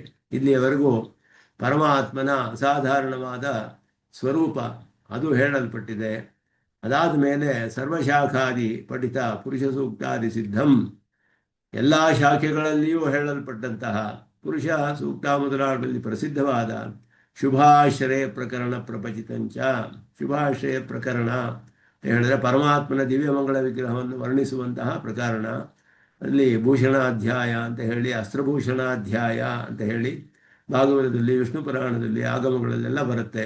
ಅಸ್ತ್ರಭೂಷಣಾಧ್ಯಾಯ ಅಂತ ಹೇಳಿ ವಿಷ್ಣು ಪುರಾಣದಲ್ಲಿ ಕಡೆಯಲ್ಲಿ ಬರುತ್ತೆ. ಅದು ಅದರಲ್ಲಿ ಅವನ ದಿವ್ಯವಾದ ಅಸ್ತ್ರಗಳು, ಭೂಷಣವೇನು, ದಿವ್ಯಮಂಗಳ ವಿಗ್ರಹಗಳ ವರ್ಣನೆ ಅಲ್ಲಿ ಅದ್ಭುತವಾಗಿದೆ. ಅದೆಲ್ಲವೂ ಕೂಡ ವಿಗ್ರಹ ತದ್ಗುಣಾಧಿಕಂ ಮುಚ್ಚತೆ. ಅವನ ದಿವ್ಯಮಂಗಳ ವಿಗ್ರಹದ ವರ್ಣನೆ, ಅವನ ಗುಣಗಳು ಇವೆಲ್ಲವೂ ಕೂಡ ಇನ್ನು ಮುಂದೆ ಅದನ್ನು ವಿವರಿಸ್ತಾರೆ. ತಸ್ಯ ಯಥಾ ಕಪ್ಯಾಸ್ತಂ ಪುಂಡರೀಕಮೇವ ಭಕ್ಷಿಣಿ. ಚಾಂದೋಗ್ಯದಲ್ಲಿ ಹೇಳುವುದು ಹಿರಣ್ಮಯ ಪುರುಷೋ ದೃಶ್ಯತೆ ಆದಿತ್ಯ ಮಂಡಲ ಅಂತರ್ವರ್ತಿ. ಆದಿತ್ಯ ಮಂಡಲದಲ್ಲಿ ಒಬ್ಬ ಹಿರಣ್ಮಯವಾದ ಪುರುಷನಿದ್ದಾನೆ. ಅವನಿಗೆ ಕಪ್ಯಾಸಂ ಪುಂಡರೀಕಮೇವ ಭಕ್ಷಣಿ. ಅವನ ನೇತ್ರ ಸೌಂದರ್ಯವು ಅದ್ಭುತವಾಗಿದೆ. ಆಗ ತಾನೇ ವಿಕಸಿತವಾದ ಕಮಲದ ದಳದಂತೆ ಅದು ಅಷ್ಟು ಸುಂದರವಾಗಿದೆ ಅಂತ ಹೇಳಿ ಇತ್ಯಾದಿ ಉಕ್ತ ಪರತ್ವ ಚಿಹ್ನ ಮಹ ಪುಂಡರೀಕದಲ ಮಲಾಯತಾಕ್ಷ. ಇದು ಪರತ್ವದ ಚಿಹ್ನೆ. ಅಂತಹ ಒಂದು ನೇತ್ರ ಸೌಂದರ್ಯ ಹೊಂದಿರುವುದೇ ಪರಬ್ರಹ್ಮ ಪರವಸ್ತುವಿನ ಒಂದು ಅಸಾಧಾರಣ ಲಕ್ಷಣ ಅಂತ ಹೇಳಿ ಆ ನೇತ್ರ ಸೌಂದರ್ಯವನ್ನೇ ಹೇಳ್ತಾರೆ. ಅದನ್ನು ಯಾವ ಅವತಾರದಲ್ಲೂ ಅವನು ಮರೆ ಮಾಡ್ಕೊಳ್ಳೋಕ್ಕಾಗಲಿಲ್ವಂತೆ.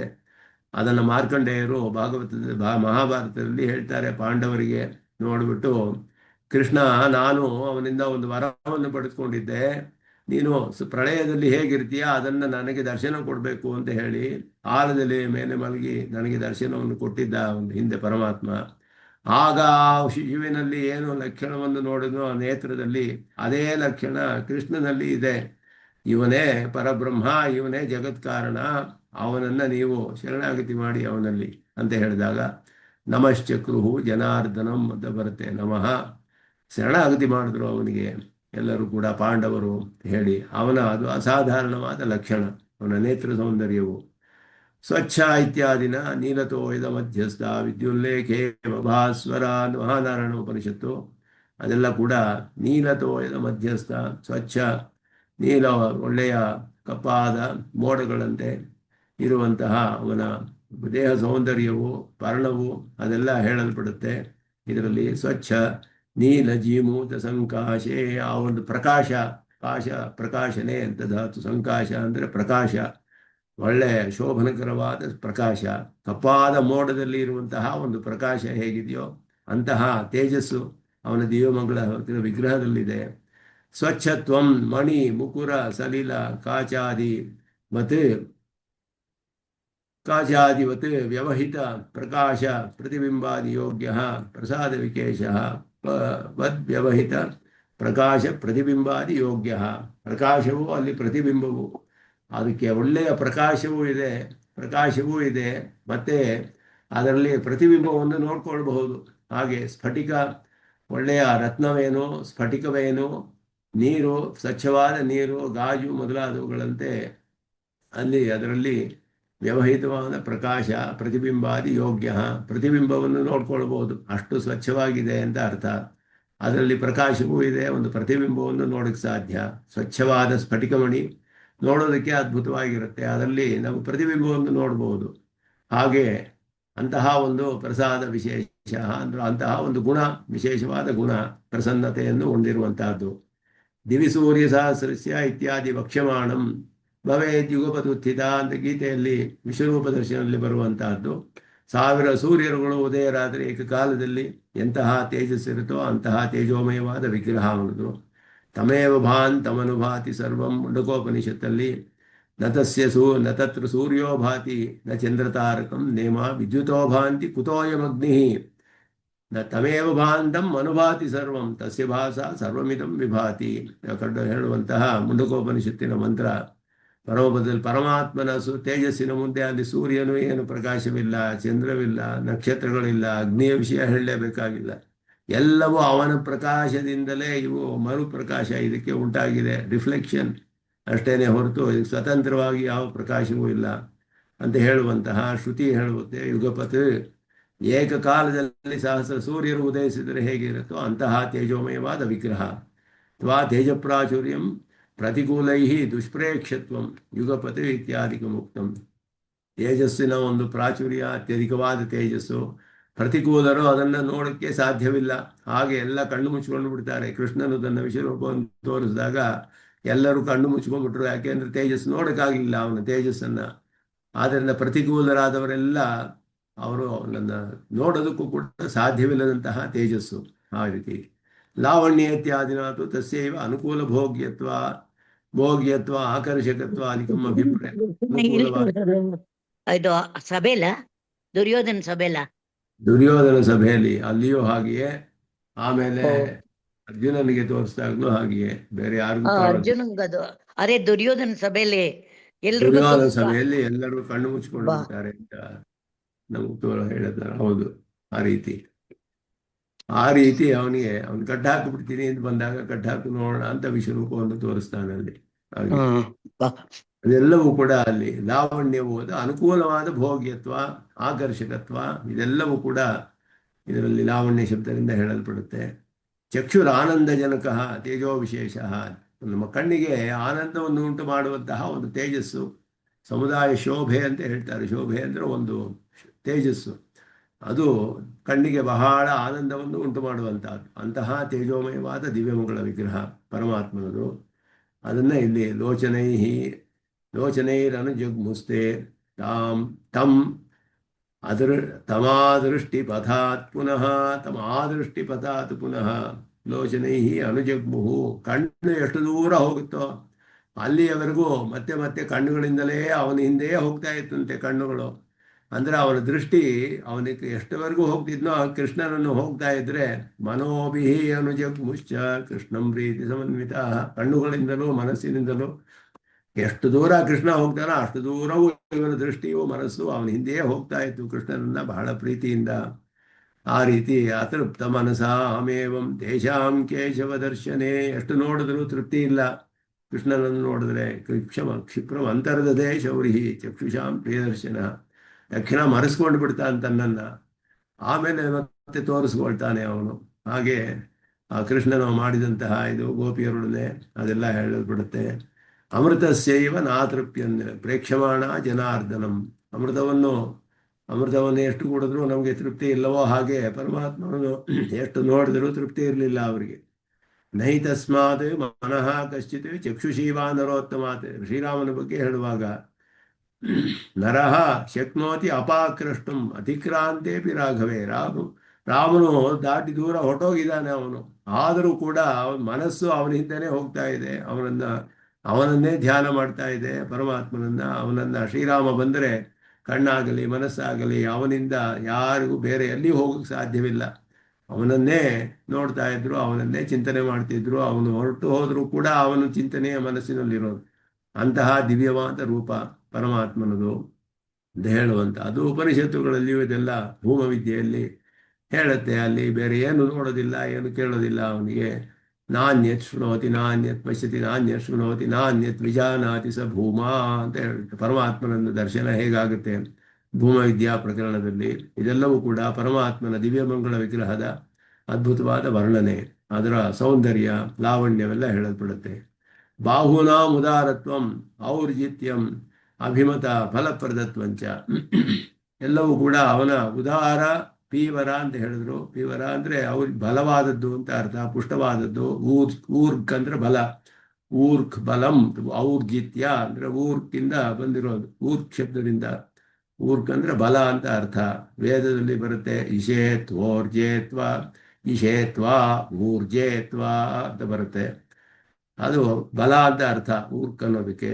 ಹಾಗೆ ಬಾಹುನಾಂ ಉದಾರತ್ವಂ ಔರ್ಜಿತ್ವಂ, ಉದಾರವಾಗಿರೋದು ಮತ್ತೆ ಬಲವಾಗಿರೋದು, ಪುಷ್ಟವಾಗಿರೋದು. ಯಾಕೆ ಅಂದರೆ ಅಭಿಮತ ಫಲಪ್ರದತ್ವಂ, ಆಮೇಲೆ ಯಾವ ಫಲ ಬೇಕಾದರೂ ಕೊಡಬಹುದು, ಅದನ್ನು ತೋರಿಸುತ್ತೆ ಅಂತ ಹೇಳುತ್ತೆ. ಅದು ಉದಾರವಾದ ಬಾಹುಗಳು ಅಂದರೆ ಅವನಿಗೆ ಔದಾರ್ಯ ಬಹಳ ಇದೆ, ಅಂದರೆ ಎಲ್ಲ ಫಲವನ್ನು ಕೊಡ್ತಾನೆ ಯಾವುದು ಬೇಕಾದರೂ. ಬಲವೂ ಇದೆ, ಶಕ್ತಿಯೂ ಇದೆ ಅವನಿಗೆ, ಉದಾರವೂ ಇದೆ.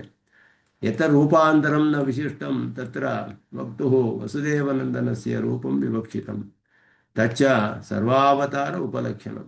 ಬೇರೆ ಒಂದು ರೂಪವಾಗಿ ವಿಶೇಷವಾಗಿ ಹೇಳದೆ ಹೋದರೆ ನರಸಿಂಹಾವತಾರದಲ್ಲಿ ಹೀಗೆ, ಅಥವಾ ರಾಮಾವತಾರದಲ್ಲಿ ಹೀಗೆ, ಇಲ್ಲಿ ರಾಮಾವತಾರ ಶ್ಲೋಕ ಹೀಗೆಲ್ಲ ಹೇಳಿದಾಗ ಎಲ್ಲಿ ಯಾವುದಾವುದು ವಿಶೇಷ ಹೇಳಿಲ್ವೋ ಎಲ್ಲ ಅವತಾರಗಳಿಗೂ ಸಮಾನವಾದದ್ದು ಅಂತ ಅರ್ಥ.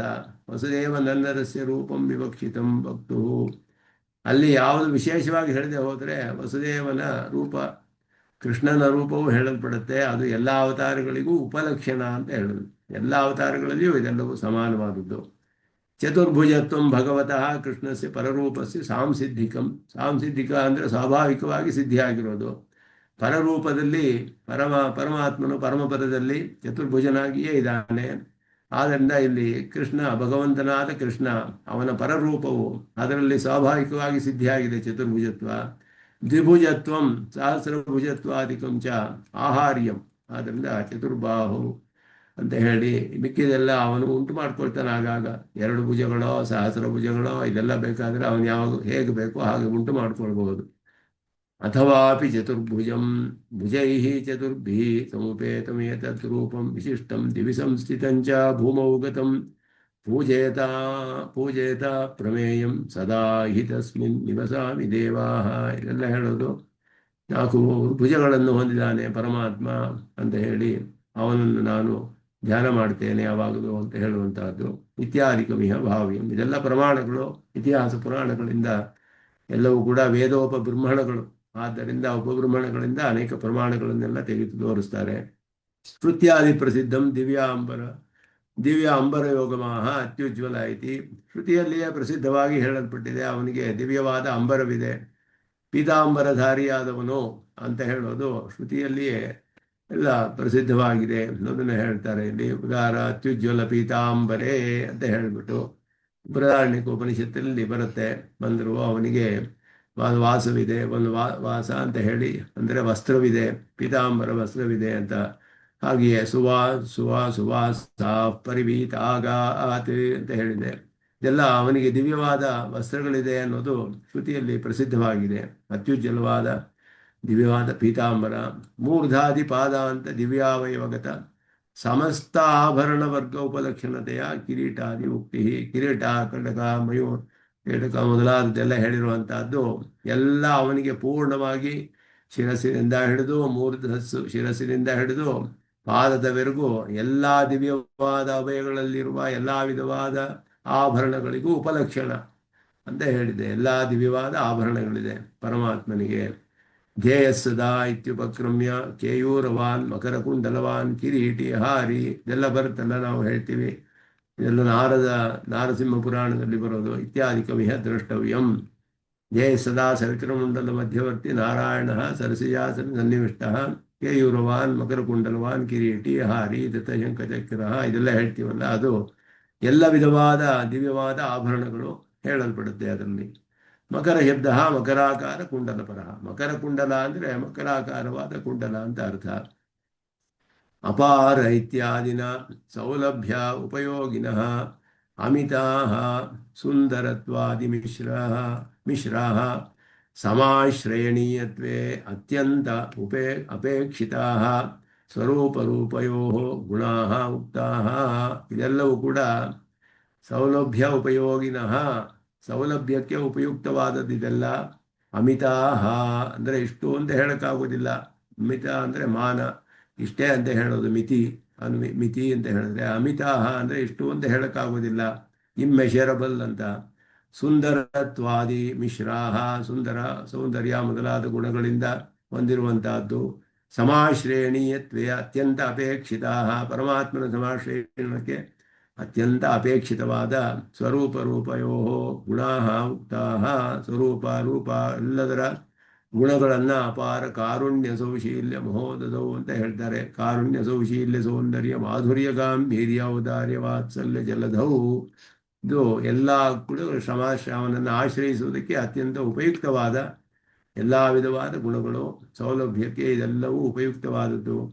ಸರ್ವಲೋಕ ಶರಣ್ಯಾಯ ರಾಘವಾಯ ಮಹಾತ್ಮನೆ ಅಂತ ಹೇಳಿದಾಗ ಸರ್ವಲೋಕಗಳಿಗೂ ಶರಣ್ಯನಾದವನು. ಪರಮಾತ್ಮನು ಅಂತ ಹೇಳಿ. ಇದಕ್ಕೆ ಈ ಗುಣಗಳಿರೋದಲ್ಲೇ ಅವನಿಗೆ ಸರ್ವಲೋಕ ಶರಣ್ಯತ್ವ ಅಂತ ಉಂಟಾಗುತ್ತೆ. ಆದ್ದರಿಂದ ಅವನಿಗೆ ಪರಮ ಕಾರುಣಿಕತ್ವ ಆಗಿರ್ಬೇಕು, ಕಾರುಣಿಕನಾಗಿರಬೇಕು. ಇಲ್ಲದೆ ಹೋದರೆ ಅವನಲ್ಲಿ ಶರಣಾಗತಿ ಮಾಡುವುದಕ್ಕೆ ಸಾಧ್ಯವಿಲ್ಲ. ಆದ್ದರಿಂದ ಇದು ಸರ್ವಲೋಕ ಶರಣ್ಯನಾಗಬೇಕಾದ್ರೆ ಎಲ್ಲ ಗುಣಗಳು ಇರಬೇಕು ಅವನಿಗೆ. ಸರ್ವಜ್ಞತ್ವ ಸತ್ಯ ಸಂಕಲ್ಪತ್ವದೊಡನೆ ಎಲ್ಲ ಗುಣಗಳು ಕೂಡ ಇರಬೇಕು. ಸುದುಷ್ಟೋವ ಪ್ಯದುಷ್ಟೋವ ಕಿಮೇಶ ರಜನೀಚರ. ಇಲ್ಲಿ ವಿಶೇಷವಾಗಿ ಸ್ವಾಮಿ ದೇಶಿಕನ್ ಅಭಯಪ್ರದಾನ ಸಾರದಲ್ಲಿ ಅದ್ಭುತವಾಗಿ ವಿಭೀಷಣನ ಶರಣಾಗತಿಯ ಪ್ರಕರಣಕ್ಕೆ ವ್ಯಾಖ್ಯಾನ ಮಾಡ್ತಾರೆ. ಅದ್ಭುತವಾದ ವ್ಯಾಖ್ಯಾನ ಹೇಳುವಾಗ ಒಬ್ಬರು ಎಲ್ಲರೂ ಕೂಡ ಅವನು ಬಹಳ ದುಷ್ಟ, ಅವನು ದುಷ್ಟರ ಸಾಕ್ಷಾತ್ ವೈರಿಯ ತಮ್ಮನಾಗಿ ಇಂತಹ ಕಾಲದಲ್ಲಿ ಅವನು ಬಿಟ್ಟು ಬಂದಿದ್ದಾನೆ. ಅಕಾಲ ಇದು, ದೇಶವೂ ಸರಿ ಇಲ್ಲ, ಕಾಲವೂ ಸರಿ ಇಲ್ಲ, ಇಂತಹ ದೇಶ ಇಂತಹ ಕಾಲ, ನಾವು ಯುದ್ಧಕ್ಕೆ ಬಂದು ನಿಂತಿರುವಾಗ ಬಂದಿದ್ದಾನೆ, ಯುದ್ಧ ಇನ್ನೇನು ಆರಂಭಿಸಬೇಕು, ಇಂಥ ಕಾಲದಲ್ಲಿ ಬಂದಿದ್ದಾನೆ ಎಲ್ಲ ಹೇಳ್ದ. ಹನುಮಂತನ ಹೇಳ್ದ ಅವನಿಗೆ ಯಾವ ದೋಷಗಳು ಇಲ್ಲ, ಎಲ್ಲ ಗುಣಗಳಿದೆ ಅವನಿಗೆ ಅಂತ ಹೇಳ್ದ. ಅವನು ದುಷ್ಟನೇ ಆಗಿರಲಿ ಅದೃಷ್ಟನೇ ಆಗಿರಲಿ, ಇದಕ್ಕೆ ಮೇಲೆ ಎಷ್ಟೇ ಹೇಳಿದ್ರು ಶ್ರೀರಾಮನು ತನ್ನ ಅಭಿಪ್ರಾಯ ಬದಲಾಯಿಸಲಿಲ್ಲವಲ್ಲ. ಕಡೆಯಲ್ಲಿ ಸುಗ್ರೀವ ಹೇಳ್ತಾನೆ, ಅವನು ಬಂದು ಶರಣಾಗತಿ ಮಾಡಿದ್ರೆ ನಮಗೆ ಕಷ್ಟ ಬರುತ್ತೆ ಅಂತ ಹೇಳ್ದ. ಯಾಕೆ ಅಂತ ಹೇಳಿದ್ರೆ, ನಾವು ನಿನ್ನನ್ನು ಶರಣಾಗತಿ ಮಾಡಿದ್ದೀವಿ, ಶರಣಾಗತಿ ರಕ್ಷಣೆ ನೀ ಮಾಡಬೇಕು. ಅವನು ಬಂದು ನಮ್ಮನಿಗೆ ನೀನು ಆಶ್ರಯ ಕೊಟ್ಟುಬಿಟ್ರೆ ಅವನು ನಮ್ಮನ್ನೆಲ್ಲ ಸಂಹಾರ ಮಾಡಿಬಿಡ್ಬೋದಲ್ಲ. ನಮ್ಮ ಗುಂಪಿನಲ್ಲಿ ಸೇರಿಕೊಂಡು ನಮ್ಮನ್ನೆಲ್ಲ ಸಂಹಾರ ಮಾಡಿಬಿಟ್ರೆ ನಮಗೆ ಕಷ್ಟ ಬರುತ್ತೆ, ನಿನಗೆ ಆಶ್ರಿತ ಸಂರಕ್ಷಣಾತ್ವ ಅನ್ನೋದು ಹೋಗ್ಬಿಡುತ್ತಲ್ಲ. ಈ ರೀತಿ ವಾದ ಮಾಡಿ ವಿಭೀಷಣನ್ನು ಸೇರಿಸ್ಕೊಳ್ಳದೆ ಇರೋದಕ್ಕೆ ಎಲ್ಲ ವಾದ ಮಾಡ್ತಾರೆ. ಹಾಗೆ ಹೇಳ್ತಾನೆ ಕೃಷ್ಣ ಪರಮಾತ್ಮನು, ಸುದುಷ್ಟೋವ ಪ್ಯದುಷ್ಟೋವ ಕಿಮೇಶ ರಜನೀಚರ. ದೋಷವೇ ಇರಲಿ ಇಲ್ಲದೆ ಬರಲಿ, ಇವನು ಏನು ತಾನೇ ಮಾಡಕ್ಕೆ ಸಾಧ್ಯ? ಎಲ್ಲ ಯಕ್ಷ ರಾಕ್ಷಸ ದಾನವಾನ್ ಪಿಶಾಚನ ಅಂಗುಲ್ಯಗ್ರೇಣ ಹನ್ಯ ಇಚ್ಛನ್ ಹರಿಗಣೇಶ್ವರ. ನನ್ನ ಬೆರಳ ತುದಿ ಸಾಕು ನನಗೆ ಎಲ್ಲರನ್ನೂ ಸಂಹಾರ ಮಾಡೋದಕ್ಕೆ. ಯಾರಿಗೂ ನನ್ನ ರಕ್ಷಣೆಯಲ್ಲಿರುವ ಸಾಮಾನ್ಯ ವಾನರವನ್ನು ಕೂಡ ಯಾರು ಅದನ್ನು ಮುಟ್ಟಕ್ಕೆ ಸಾಧ್ಯವಿಲ್ಲ. ನಿಮಗೆಲ್ಲ ಏನು ಮಾಡಕ್ಕೆ ಸಾಧ್ಯ ಇವನು ಅಂತ ಶ್ರೀರಾಮನು ಅವನಿಗೆ ಹೇಳ್ತಾನೆ. ಅದೆಲ್ಲ ಬರುವ ಶ್ಲೋಕಗಳಲ್ಲಿ ಸುದುಷ್ಟೋವ ಪ್ಯದುಷ್ಟೋವ ಕಿಮೇಶ ರಜನೀಚರ, ನಿಯಂತ್ರಣ ಮಾಡಕ್ಕೆ ಸಾಧ್ಯ ನಿಮಗೆಲ್ಲ. ವಿಭೀಷಣೋವ ಸುಗ್ರೀವ ಇದಿವ ರಾವಣ ಸ್ವಯಂ. ಇದವೇ ಸರ್ವಲೋಕ ಶರಣ್ಯಾಯ ಅಂತ ವಿಭೀಷಣ ತಿಳ್ಕೊಂಡಿದ್ದ, ಅದನ್ನು ಇವ್ರಿಗೆ ತಿಳಿದಿರಲಿಲ್ಲ. ಬರೀ ಇವರಿಗೆ ಮಾತ್ರ ಶರಣ್ಯ ಅಂತ ತಿಳ್ಕೊಂಡಿದ್ರು ಸುಗ್ರೀವಾದಿಗಳು. ಆದರೆ ವಿಭೀಷಣ ಹೇಳ್ತಾನೆ, ನೀವು ಮಾತ್ರ ಅಲ್ಲ, ನನಗೂ ಇವನೇ ಶರಣ್ಯ, ರಾವಣನಿಗೂ ಇವನೇ ಶರಣ್ಯ, ಸರ್ವಲೋಕಗಳಿಗೂ ಇವನೇ ಶರಣ್ಯ, ಸರ್ವಲೋಕ ಶರಣ್ಯಾಯ ಅಂತ ಹೇಳ್ತಾನು. ಅದನ್ನೇ ಶ್ರೀರಾಮನು ಸುಗ್ರೀವನ್ನ ಕಳಿಸ್ತಾನೆ, ಕರ್ಕೊಂಡು ಬಾ. ವಿಭೀಷಣ ಅಲ್ಲ, ರಾವಣನೇ ಬಂದಿದ್ದಾನೆ ಅಂತ ತಿರುಗಿ ಬರಬೇಡ. ರಾವಣ ಬಂದಿದ್ರೆ ಅವನು ಕರ್ಕೊಂಡು ಬಾ, ಅವನಿಗೂ ದತ್ತಮಸ್ಯ ಅಭಯಂ, ಕೊಟ್ಟಾಗೋಯಿತು ನಾನು ಅಭಯವನ್ನ. ಇದೆಲ್ಲ ಕೂಡ ಹೇಳುವಂತಹ ಅವನ ಗುಣಗಳ ಅನುಸಂಧಾನ. ಅಂತಹ ಗುಣವಿಶಿಷ್ಟನಾದವನಲ್ಲಿಯೇ ಶರಣಾಗತಿಯು ಫಲಿಸುತ್ತೆ. ಇತ್ಯಾದಿಕಂ ಅನುಸಂಧಾಯ ಕಾರುಣ್ಯಾದಿ ಫಲಿತಮಾಹ ಅನಾಲೋಚಿತ ವಿಶೇಷ ಅಶೇಷ ಲೋಕ ಶರಣ್ಯ ಅಂತ ಹೇಳುವಾಗ ಯಾವ ವಿಶೇಷವನ್ನು ನೋಡೋದಿಲ್ಲ. ಸುಗ್ರೀವ ಅವನು ಹೇಳ್ತಾನೆ, ವಿಭೀಷಣ ಇರ್ಬೋದು, ರಾವಣ ಇರಬಹುದು, ಯಾರೇ ಇರಬಹುದು, ದೋಷವಿರಬಹುದು, ದೋಷವಿಲ್ಲದೆ ಇರಬಹುದು, ಯಾವುದನ್ನು ನೋಡೋದಿಲ್ಲ. ಶರಣಾಗತಿ ಮಾಡಿದ್ರೆ ಮುಗೀತು. ಅವನು ಬಂದು ರಕ್ಷಣೆಯನ್ನು ಪ್ರಾರ್ಥನೆ ಮಾಡಿದ್ರೆ ಅವನಿಗೆ ಖಂಡಿತವಾಗಿಯೂ ರಕ್ಷಣೆಯನ್ನು ಕೊಡ್ತೇನೆ. ಆಶ್ರಿತ ಸಂರಕ್ಷಣಂ ಸ್ವಲಾಭಂ ಅಥವಾ ಪ್ರವರ್ತದೆ ಸರ್ವಸ್ವಾಮಿನಿ. ಎಲ್ಲರಿಗೂ ಸ್ವಾಮಿಯಾದವನು, ಆದ್ದರಿಂದ ಎಲ್ಲವೂ ಅವನಿಗೆ ಸೇರಿದ ಪದಾರ್ಥವೇ, ಎಲ್ಲರಿಗೂ ಅವನೇ ಶೇಷಿ. ಆದ್ದರಿಂದ ತನ್ನ ಪದಾರ್ಥ ತನಗೆ ಬಂದು ಸೇರಿದ್ರೆ ಅವನಿಗೆ ಲಾಭ ತಾನೆ. ಆದ್ದರಿಂದ ಆಶ್ರಿತ ಸಂರಕ್ಷಣವು ಸ್ವಲಾಭಂ ಅಥವಾ ಪ್ರವರ್ತತೆ, ತನಗೇ ಪ್ರಯೋಜನ ಅಂತ ಅವನು ರಕ್ಷಣೆಯನ್ನು ಮಾಡ್ತಾನೆ. ಅನ್ನೋದು ಸರ್ವಸ್ವಾಮಿನಿ ಅಂತ ಹೇಳ್ತಾರೆ. ಕೃಷ್ಣಸ್ಯ ಹಿ ಕೃತೆ ಭೂತಂ ಇದಂ ವಿಶ್ವಂ ಚರಾಚರಂ. ಕೃಷ್ಣಸ್ಯ ಹಿ ಕೃತೆ ಅಂದರೆ ಶೇಷಭೂತಂ ಅಂತ ಅರ್ಥ. ಕೃಷ್ಣನಿಗೆ ಶೇಷಭೂತವಾದದ್ದು ಅಂತ ಅರ್ಥ. ಅವನಿಗೋಸ್ಕರವೇ ಇರೋದು. ಕೃಷ್ಣಸ್ಯ ಹಿ ಕೃತೆ, ಅವನಿಗೋಸ್ಕರವೇ ಎಲ್ಲವೂ ಇರೋದು ಅಂತ ಹೇಳಿದ್ರೆ ಅವನಿಗೆ ಶೇಷಭೂತವಾದದ್ದು. ಅವನನ್ನ ಧ್ಯಾನ ಮಾಡಿ ಇವಾಗ ಮುಂದೆ ನಿಧ್ಯಾಸಿತವ್ಯ ಧ್ಯಾಯೀತ ಧ್ರುವ ಸ್ಮೃತಿ ಆವೃತ್ತಿ ರಸಗುರುಪದೇಶ ಇತ್ಯಾದಿಯುಕ್ತಂ ಇತ್ಯಾದಿ ಅನುಸಂಧಾನೇನ ಮನಃಶಬ್ದಸ್ಯ ಅತ್ರ ಧ್ಯಾನಾಖ್ಯಮನೋವೃತ್ತಿ ವಿಶೇಷ ವಿಷೇತಾಂ ತೈಲಧಾರಾವದ ವಿಚ್ಛಿನ್ನ. ಇಂತಹ ಪರಮಾತ್ಮನನ್ನ ಹೇಗೆ ಧ್ಯಾನ ಮಾಡಬೇಕು ಅಂತ ಹೇಳಿದ್ರೆ ಉಪನಿಷತ್ತುಗಳು ಅದ್ಭುತವಾಗಿ ತಿಳಿಸುತ್ತೆ. ನಿಧಿಧ್ಯಾಸಿತವ್ಯ, ನಿರಂತರವಾಗಿ ಅವನನ್ನ ಧ್ಯಾನ ಮಾಡಿ ಪಡೆದುಕೊಳ್ಬೇಕು. ಧ್ಯಾಯೀತ ಧ್ಯೈ ಚಿಂತಾಯಾಮ್ ಅಂತ ಧಾತು. ಧ್ಯೈ ಚಿಂತಾಯಾಮ್ ಅಂತ, ಧ್ಯಾನ ಅಂದರೆ ಚಿಂತನೆ, ನಿರಂತರವಾದ ಚಿಂತನೆ. ಧ್ರುವಾ ಸ್ಮೃತಿ, ನಿರಂತರವಾಗಿ ಇರುವಂತಹ ಸ್ಮೃತಿ. ಆವೃತ್ತಿ ಅಸಕೃತ ಉಪದೇಶ ಬ್ರಹ್ಮಸೂತ್ರದಲ್ಲಿ ಹೇಳ್ತಾರೆ. ಭಕ್ತಿ ಯೋಗವನ್ನ ಎಷ್ಟು ಸತಿ ಮಾಡಬೇಕು ಅಂತ ಹೇಳಿದ್ರೆ ಅಸಕೃತ ಅಂತ ಹೇಳಿದ್ರು, ಅನೇಕ ಸತಿ ಮಾಡಬೇಕು. ಅನೇಕ ಸತಿ ಅಂದ್ರೆ ಒಂದು ದಿನ 10 ಸತಿ ಮಾಡಿದ್ರೆ ಸಾಕೆ, ಅಥವಾ 4 ದಿನ ಮಾಡಿದ್ರೆ ಸಾಕೆ ಅಂದ್ರೆ ಆ ಪ್ರಯಾಣ ತತ್ರಾಪಿ ಹಿರಟಂ, ಬದುಕಿರುವವರೆಗೂ ಮಾಡಬೇಕು ಅಂತ ಹೇಳಿದ್ರು. ಅಸಕೃತ ಅಂದ್ರೆ ಅನೇಕ ಸಲ ಹೇಳಿದ್ರೆ 10 ಸಲವೋ 12 ಸಲವೋ 4 ದಿನವೋ 6 ದಿನವೋ ಅಲ್ಲ, ಆ ಪ್ರಯಾಣ ಬದುಕಿರುವವರೆಗೂ ಮಾಡಬೇಕು. ಎಷ್ಟು ಜನ್ಮಗಳು ಬಂದರೂ ಅಷ್ಟು ಜನ್ಮಗಳು ಮಾಡಬೇಕು. ಆ ಪ್ರಯಾಣತೆ ಆವೃತ್ತಿ ಅಸಕೃತೆ, ನಿರಂತರವಾಗಿ ಧ್ಯಾನ ಮಾಡಬೇಕು. ಇದೆಲ್ಲ ಧ್ಯಾನವು ಮನಸ್ಸಿನ ಅಲ್ಲಿ ಮನಶಬ್ದಸ್ಯ ಧ್ಯಾನಾಖ್ಯ ಮನೋವೃತ್ತಿ ವಿಶೇಷ ವಿಷೇತ. ಧ್ಯಾನ ಅನ್ನುವಂತಹ ಮನಸ್ಸಿನ ಒಂದು ವ್ಯಾಪಾರ, ಅದುವೇ ಇಲ್ಲಿ ಹೇಳಲ್ಪಡುತ್ತೆ. ಅನುಸಂಧಾನ, ಈ ರೀತಿ ಅನುಸಂಧಾನ ಮಾಡಬೇಕು. ಮಯ್ಯೇವ ಮನಾಧತ್ಸ್ವ ಮಯಿ ಬುದ್ಧಿಂ ನಿವೇಶಯ ಅಂತ ಮುಂದೆ ಬರುತ್ತೆ 12ನೇ ಅಧ್ಯಾಯದಲ್ಲಿ. ನನ್ನಲ್ಲೇ ನಿವಸಿಷ್ಯಸಿ ಮಯ್ಯೇವ ಅಥವಾ ಊರ್ಧ್ವಂ ನ ಸಂಶಯ ಬರುವ ಶ್ಲೋಕ 12ನೇ ಅಧ್ಯಾಯದಲ್ಲಿ ಬರುತ್ತೆ. ನನ್ನಲ್ಲೇ ಮನವನ್ನು ಇಡು, ಮಯ್ಯೇವ ಮನಾಧತ್ಸ್ವ ಮೈ ಬುದ್ಧಿಂ ನಿವೇಶಯ ನಿವಸಿಷ್ಯಸಿ ಮಯ್ಯೇವ ಅಥವಾ ಊರ್ಧ್ವಂ ಅಸಂಶಯ. ಆ ರೀತಿ ಧ್ಯಾನ ಬಂದುಬಿಟ್ರೆ ಆಮೇಲೆ ನೀನು ನನ್ನಲ್ಲಿಯೇ ನಿರಂತರವಾದ ಧ್ಯಾನ ಏರ್ಪಡುತ್ತೆ ನಿನಗೆ. ಇದೆಲ್ಲವೂ ಕೂಡ ಮಾಮೇ ವೈಶ್ಯಸೀತಿ ಸಾಧ್ಯಗತ ಅವಧಾರಣಾತ್ ಸಾಧನೆಪಿ ಅವಧಾರಣಂ ವಿವಕ್ಷಿತಂ. ಮಾಮೇ ವೈಶ್ಯಸಿ ಯುಕ್ತ ಇವಂ ಆತ್ಮಾನಂ ಮತ್ಪರಾಯಣ ಅಂತ ಹೇಳುವಾಗ ಮಯ್ಯೇವ ಮನಾಧತ್ಸ್ವ ಅಂತ ಹೇಳಿ ಇಲ್ಲಿ ಮನ್ಮನಾಭವ ಮದ್ಭಕ್ತ ಮೈ ಮಧ್ಯಾಜಿ ಮಾಂ ನಮಸ್ಕುರು ಅಂತ ಹೇಳುವಾಗ ನನ್ನಲ್ಲಿಯೇ ಅಂತ ಅರ್ಥ ಮಾಡುದು. ನನ್ನಲ್ಲಿಯೇ ಧ್ಯಾನ ಮಾಡಿದ್ರೆ ನನ್ನನ್ನೇ ಪಡೆದುಕೊಳ್ತೀಯ. ಸಾಧನವು ಅಲ್ಲೂ ಒಂದು ಏವಕಾರ, ಮಾಮೇವ ಏಷ್ಯಸಿ ನನ್ನನ್ನೇ ಪಡೆದುಕೊಳ್ತೀಯ.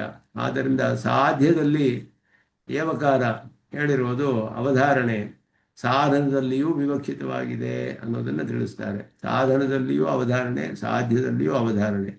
ಸಾಧ್ಯದಲ್ಲಿ ಅವಧಾರಣೆ ಹೇಳಲ್ಪಟ್ಟಿದ್ದು ಇಲ್ಲಿ. ಮಾಮೇವ ಏಷ್ಯಸಿ ಅಂದ್ರೆ ಪ್ರಾಪ್ಯವಾದ ಪದಾರ್ಥ, ನನ್ನನ್ನೇ ಪಡೆದುಕೊಳ್ತೀಯ.